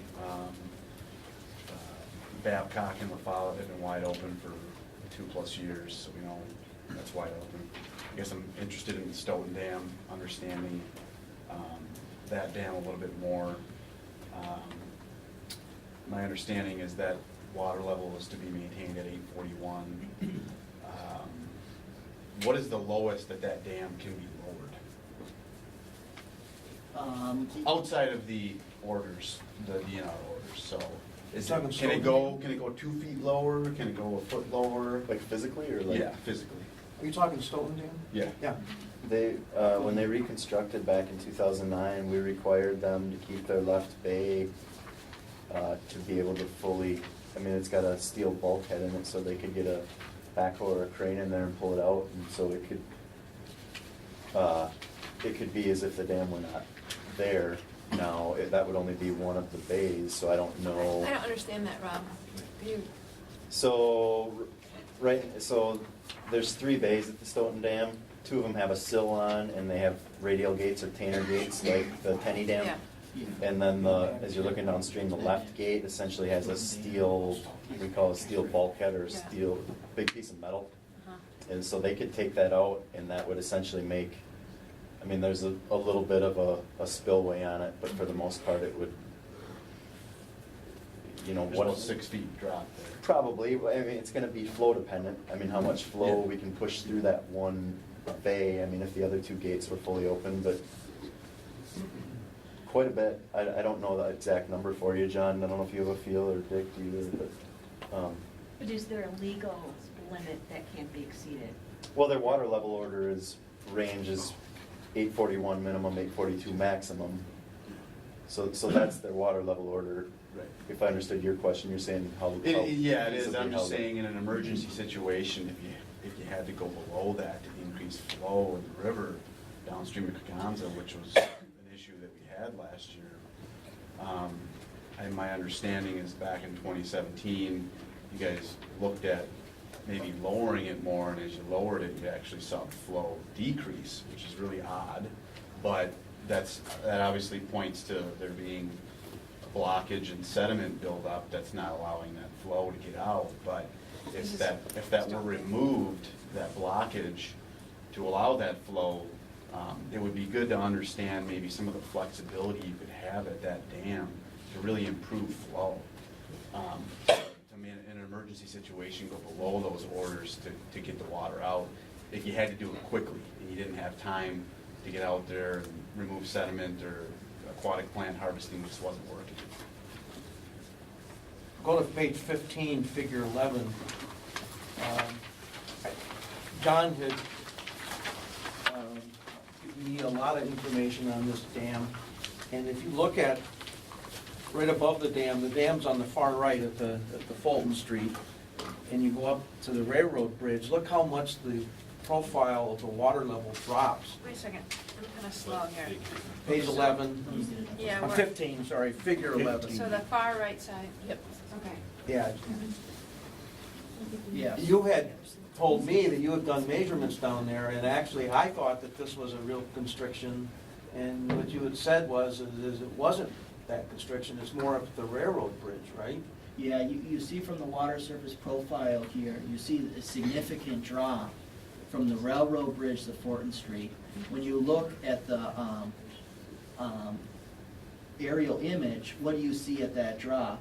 You see the narrowing of the river.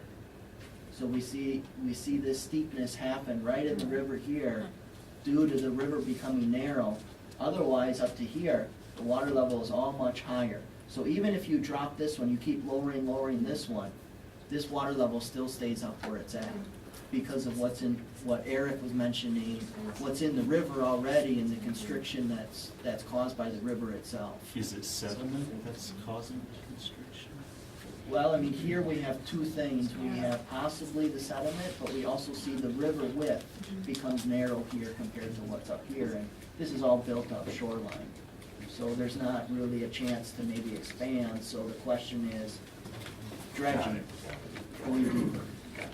Yeah, so I guess what I'm saying is if you were to remedy that issue at the railroad bridge, you would have, it would seem, a lot of flexibility to improve flow out of the river downstream of Kegonsa. And by lowering the dam, having that, in your back pocket as well, if you needed to. I mean, I can let Rob comment as well, but the capacity of that dam, those gates are pretty large. This is much larger than any of our dams upstream, even Mendota. So they can pass through one side of their gate what we can pass full through Kegonsa. So there's plenty of capacity in their dam, and a lot of times people will drive by and will say, hey, the gates aren't all the way open. Well, because they're passing the flow that's coming to them. What they operate is run-of-river. And what that means is whatever the river's passing, they let that water out, up and down with what the water is coming to them. And Rob, wouldn't you say that's pretty much true? Run-of-river is how they operate that dam? Run-of-river trying to maintain, and during a flood event, they've been very cooperative maintaining at that, low end of their range, which they wouldn't have to be. They're within that 1 foot range. They wouldn't have to be that cooperative with us, but they have been. We feel that them maintaining at the minimum does help create a little more slope, but the question is how much benefit it actually gets it right now.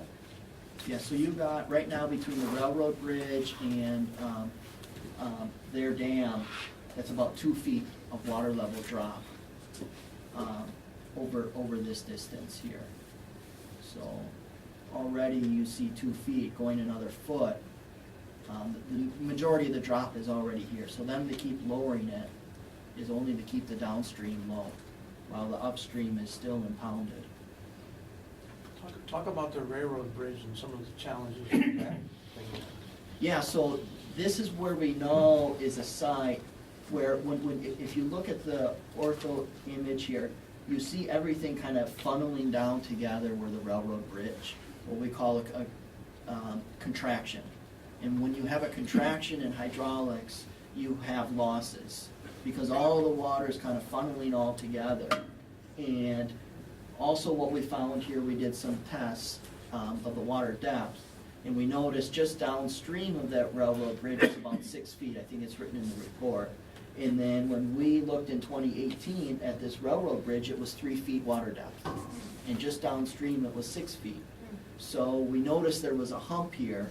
So we went in 2018, despite the huge flooding in the water levels, it's probably the worst time to put our employee in the water with all the flow, but yet that's when we had an emergency permit to do the work. And we removed 31 dump truck loads of material just out of that one site to try and increase this contraction point right here where you see everything built up. Can we try and lower this point down, which then is gonna help us lower everything else from there up? That's what our goal was to do. And we saw an increase in flow during that event, which went from 800 to 1,000 CFS. So. Okay, Pfeiffer, then Erickson. And John, it seems to me that that is kind of the limiting factor of the whole system. That river's not getting wider, dredging is only getting so much deeper. Whatever flow can get underneath that railroad bridge is the max flow we can get, correct? That's what's leaving, yeah, Lake Higanza, yeah, down through the chain, so. But that railroad bridge also has two pillars, right? It's a three-span bridge. The right span has now been used, can you go up to where the bridge is? It's now been used as a road by the city of Stoughton to get into its park, and that is now plugged.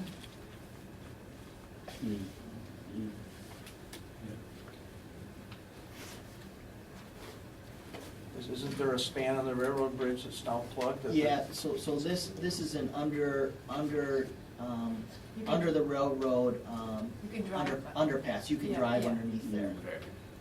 And then this is the concrete wall here on this side, and the flow is, between here and here. Yes, incorrect, this is now a road that's underneath here. But it used to be conveying water, right? Correct, at one point, yeah, this, you can kind of imagine this river kind of coming through this area here. Did it overtop, John? No, not over that road's pretty high up. Yeah, that's probably about six feet or so up from the water. And it's been a road for a long time. What's that? It's been a road for a long time. Yes, correct, it has been. It has been, and in fact, during this flooding event, Stoughton is down within its summer min range pretty much the whole time during this flood event. They're able to pass whatever's coming their way, we just can't get it to them fast enough. So they're sitting down at summer min in July, and Kaganza's 10 inches above the 100-year. So they're able to pass what they can get, they just need to get it. So in a sense, it's sort of good news in that as bad as this may look, it's actually not a problem. We can focus on, if we can get better flow to this point, it will move. Okay. I mean, I'm glad to hear there's a little area that we don't have to worry about. All right, Erickson. Well, Flow to the point, flow past this point. Right. Yeah. Yeah, I mean, we need to think though, this is just one point. I mean, the dredging scenario is looking at dredging the river throughout. Yeah, got it. And then, Yeah, got it. when we get to the mitigation scenarios, we can talk about the constriction points or the bridges that are constricted. Got it. And we remove those, and we can show those results. Got it.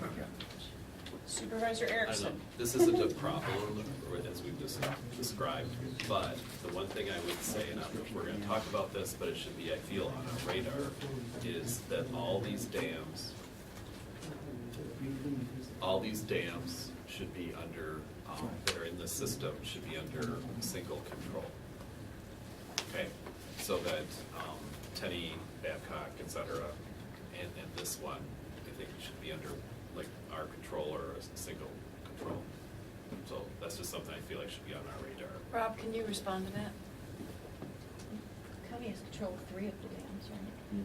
Yeah, we own It's just the and Stoughton operate. one that they Well, don't. right, and so I think that there's been discussions between the county and Stoughton, but, ultimately, it's the city of Stoughton that owns the dam, Correct, I so know. Yeah, I'm just- for them to give up operation of it, they would have to absolutely be on board with it. Correct. Yeah. I'm just saying, Can it happen? Sure, if Yeah. everybody's agreeable to it, sure. I think maybe that would be a great goal to have. Are there further questions or comments about these scenarios? Okay, see none. John, that's all that you have for today, correct? And then we move into the other ones next week? Correct, that's what I understand. Okay. Today will be adaptation, and then the next time to dedicate each meeting to Yep. each topic, then next time will be mitigation. Yep. So we're clear about the meeting date, the time, and the location. We will get to that. Sure. Yep. We'll review that before we all go home. Oh, I have it.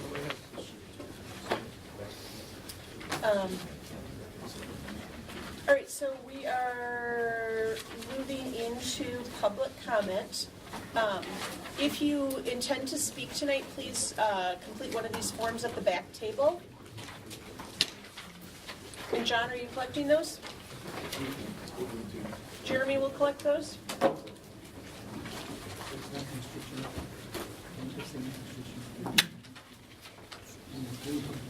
John, are you timing?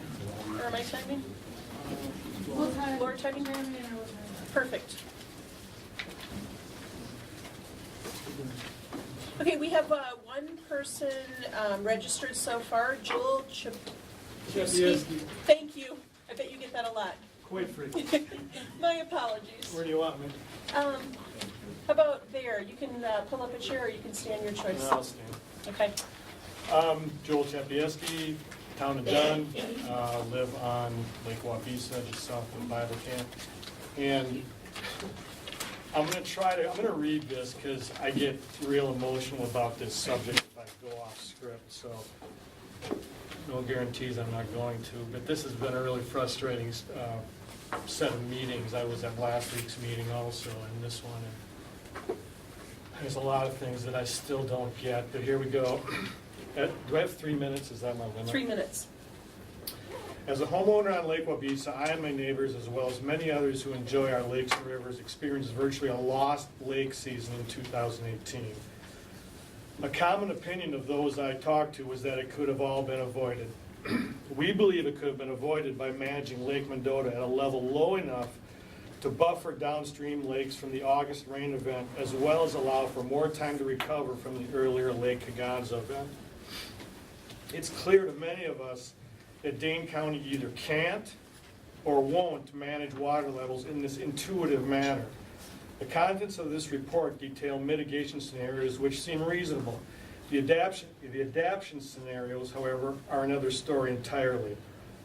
The first adaptation scenario, lowering Lake Mendota 1 foot, conveniently ignores some important factors, specifically page 21, section 4.2, second paragraph, quote, when Lake Mendota is managed to maintain 1 foot lower, it poses consequences to the downstream lakes with water levels rising above summer maximum levels more often.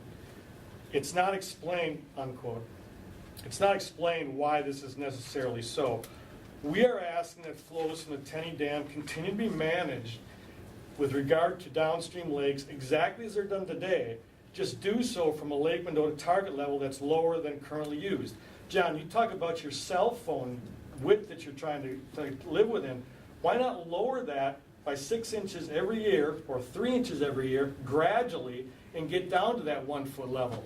We're not asking, the resulting increase in capacity to buffer to the lower lakes would help reduce or eliminate downstream flooding as was experienced in 2018. The threat of downstream lakes water levels rising above summer maximums would be reduced due to this increased capacity. And you guys talked about that earlier. Second paragraph, second sentence, quote, as a result, the lower lakes have higher fluctuations in lake levels due to the Tenney Dam quickly releasing water and not being used to buffer water to the lower lakes. This sentence implies that unquote. This sentence implies that the Tenney Dam would quickly release water to either achieve or maintain the 1 foot lower level. No one is advocating achieving or maintaining the 1 foot or any lower level at the expense of the Yahara River and the lower lakes. Instead, we are asking that the lower level be achieved and maintained using the same techniques that are used today so that there is more capacity to serve as a buffer to the Yahara River and the lower lakes. And I'm doing. Third paragraph, fourth sentence, quote, in reality, weather is unpredictable and creating 1 foot of storage on Lake Mendota could pose a risk of flooding on the lower lakes. Of course, weather is unpredictable. Again, no one is advocating lower Lake Mendota in a manner which would result in flooding on the lower lakes. Gradually creating 1 foot of storage on Lake Mendota would pose no greater risk of flooding on the lower lakes, provided the same lake and dam management practices are used today. I'm going to skip the second and third adaptation scenarios because they're preposterous. I think I'm running out of time. The overall feeling I got from reading these scenarios is that the technical work group which wrote them have failed miserably. The only scenario which makes any sense at all makes substantial sense, but it appears the work group is far more concerned about how lowering Lake Mendota would not work than how it most definitely would. And it sure wouldn't cost much. Mayor Paul Soglin addressed the issue well, and here's a quote. "Maybe more study is needed to convince really dense people to lower the lake level a foot," Soglin told the Wisconsin State Journal. "Our engineers know that if we keep Lake Mendota down a foot toward the lower end of the spectrum, that even the kind of storm we had on August 20th would not cause a problem," end quote. Both the Lake Higanza event and the August rain event were dealt with using the capacity of Lake Mendota and the control the Tenney Dam provides. It would be irresponsible for the county to not increase the capacity and capability of these combined tools. Lake Mendota must be lowered. Thank you for your comments. Does anyone have questions for the speaker? Okay, thank you for coming. And I'd like to oh, there is a question? Well, Sorry. I just want to point out that I think the scenario that was used will initially lower it 1 foot on this scenario here. Which page? Where it rises, basically you're filling up Mendota. Not if you do it gradually. What? Not if you do it gradually. Well, we're adapting to the storms that happened that Right, year. but if you're going to initially lower Mendota a foot in one shot, sure, the lakes are going to go up. Do it gradually. How about not raising the level of Lake Mendota during February until summer minimums, which I believe you're doing now, correct? Well, we had a huge storm event at the end of February, right? Right. But what I'm saying is you're raising Lake Mendota right now, right? Right. Why do that? Are there further questions for the speaker? Okay, thank you for coming. Next is David Pettit, and on deck is Dan Crawford.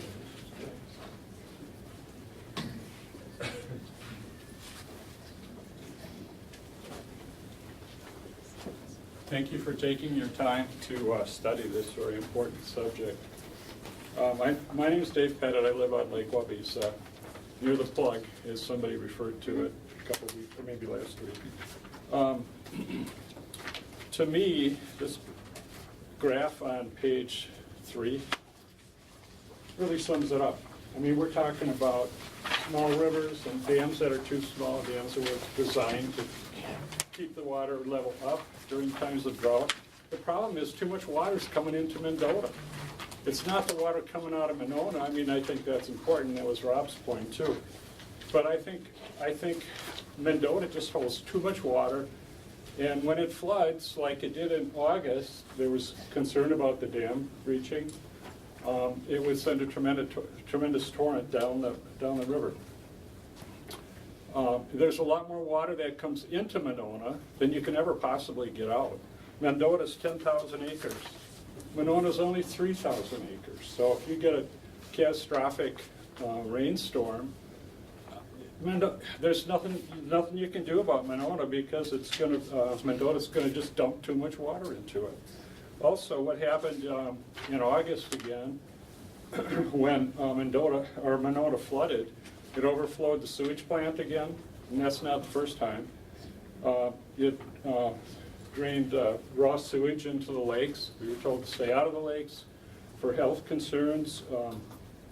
It contained harmful bacteria and leptospirosis, whatever that is. It didn't sound too good. And 20/20 hindsight is great.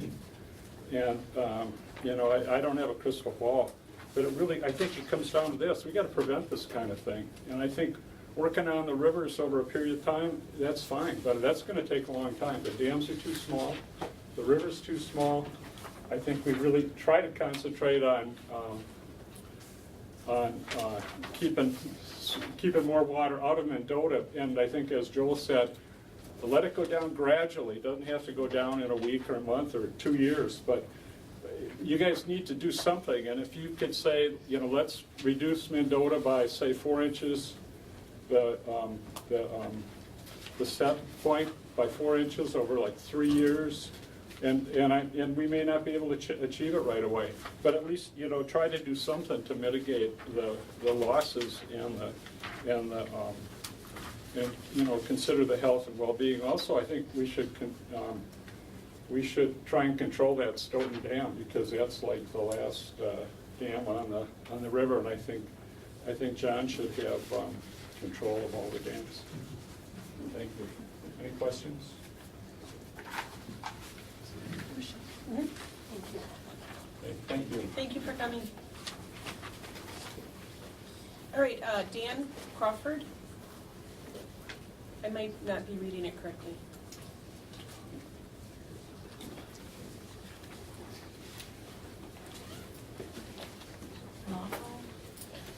Okay.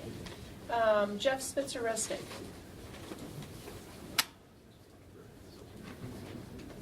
Don't worry, I don't have a PowerPoint. I was just taking notes. I live in the Tenney Park area, and though I'm not on the lake, pretty much our entire neighborhood was on edge, as everybody knows, during the flooding, sandbagging, water in the basements, worse in certain areas. So we put together an Isthmus Flood Prevention Coalition. I'm not here speaking on their behalf, but I am a member of it, and there's a few of us here. So some things that I noticed just in the discussion today, I will pick up my notes, that seem to be either missing or kind of the in-between stuff that I think isn't happening. There was some allusion to kind of maybe extremes that are being discussed that I think won't get us to the solution. First of all, something that seems to be completely absent is discussion around storm sewer management and stormwater management. I think, John, it was at a presentation you gave at the Senior Center a while ago that I believe, if I remember correctly, we actually have twice the amount of impermeable surface in Dane County between 1990 and now. And where is that water going? It's all going into the watershed. So that has got to be dealt with. We can't just talk about how much rain's coming down, how much water's in the system, because we are going to keep on having more water going into the system regardless of flood events, because we aren't allowing it to just drain naturally. None of us knew that we were going to have storm sewers that were never designed to back up into the street until this flood event.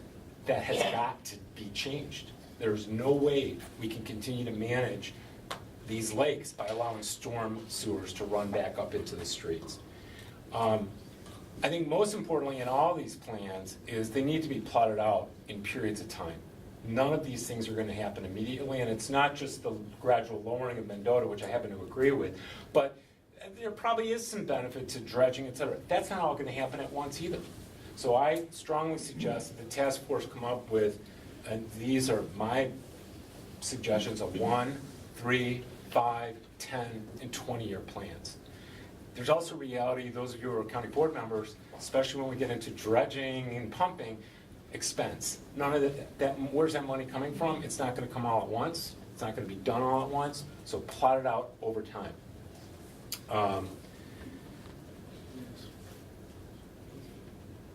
I also think, we were talking so much about Lake Mendota. Really, it's a total volume of water in the whole system. So really what needs to be reduced is a total volume of water in the whole system. And so rather than just pointing fingers at Lake Mendota, sure, we don't want our neighbors to flood downstream. How do we reduce the total water in the whole system? I see my time is up, so thank you. Thanks, Jeff. Are there questions for the speaker? Thank you. Janet Batista.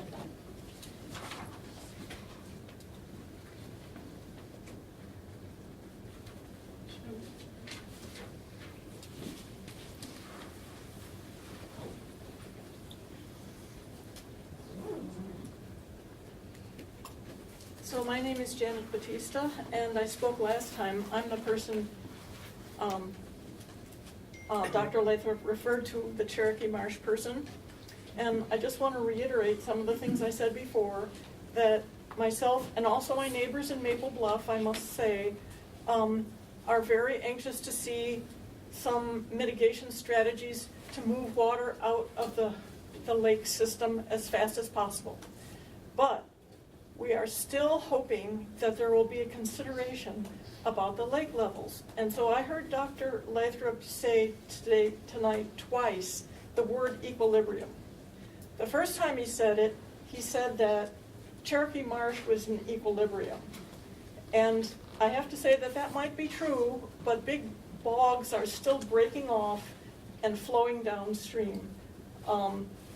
So on a regular basis. So that's the first thing. The second time that Dr. Lathrop said the word equilibrium was when he was referring to the YLAG meetings last time, when he proposed lowering the lake level in Mendota to the summer minimum, actually, and you referred to that, and that's right.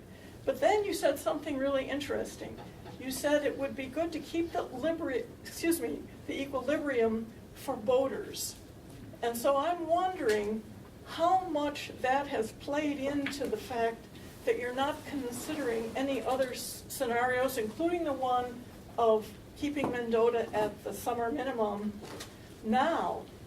Is that a consideration, keeping the equilibrium for boaters? And how much does that play into your decisions now?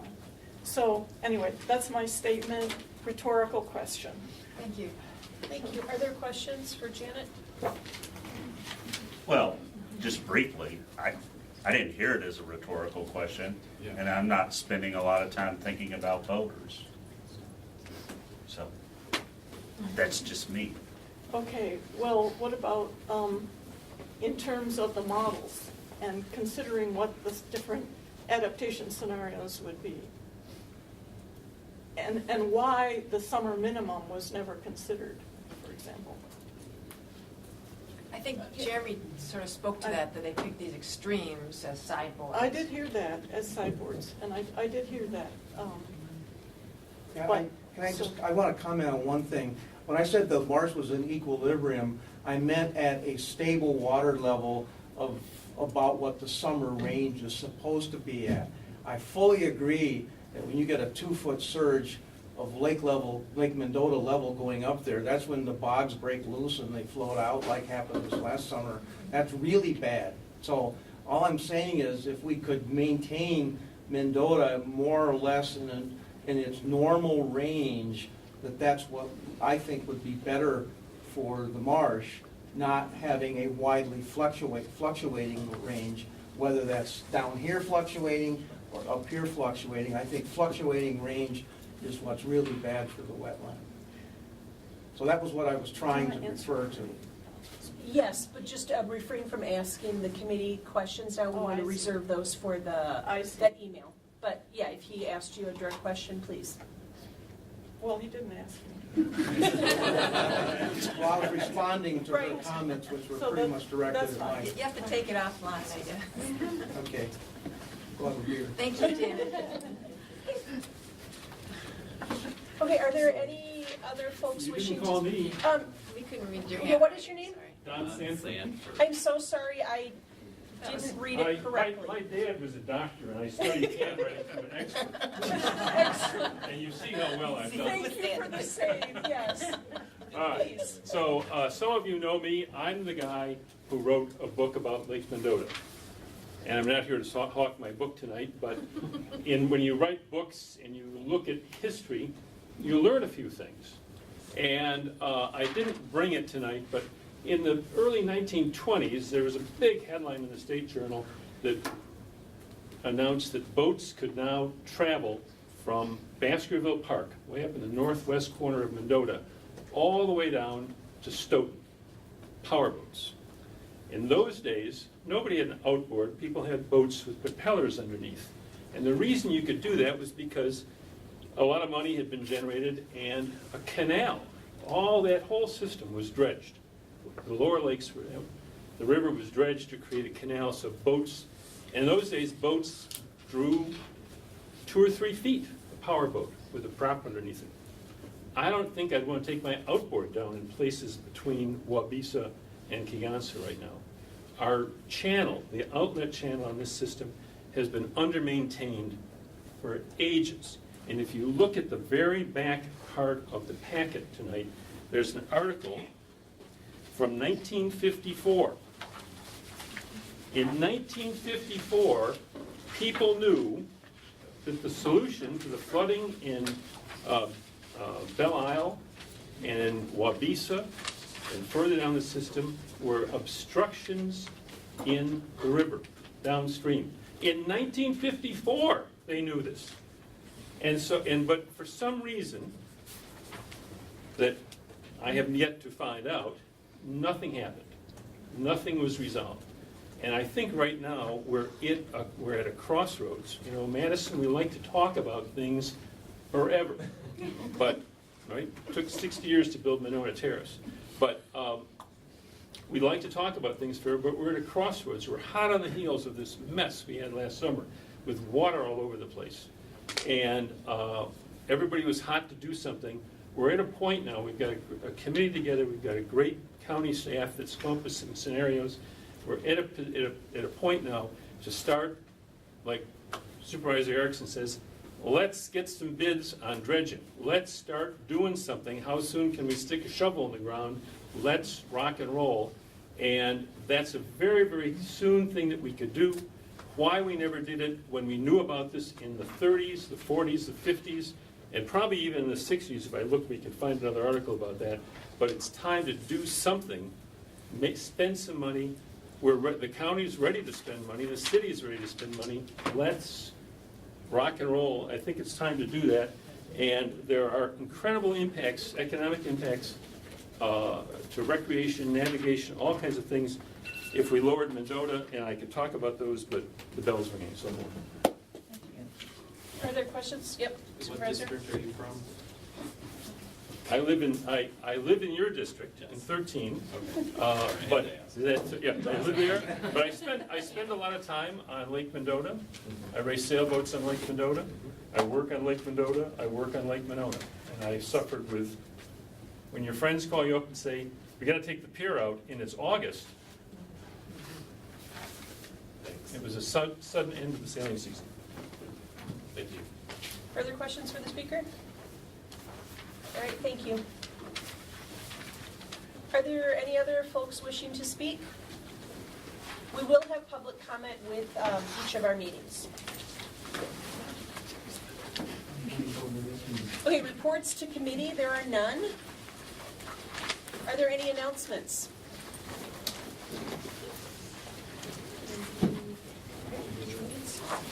Future meeting. Future meetings are February 18th, next Monday. We get to meet again, but at 5 o'clock at Fen Oak. Fen Oak. That is Fen Rob Oak. Phillips. Fen Oak. 5 p.m. Fen Oak. March 5th at 5 p.m. will be the public hearing, so I want to make that announcement too. Oh, yeah. And then March 18th, 5 p.m. City County Building, and April 1st, 6 p.m. City County Building. But Any questions or comments about our future meetings? Such other business is allowed by law. Second. All in favor? Aye. Any opposed? Motion carries. Thank you all for coming.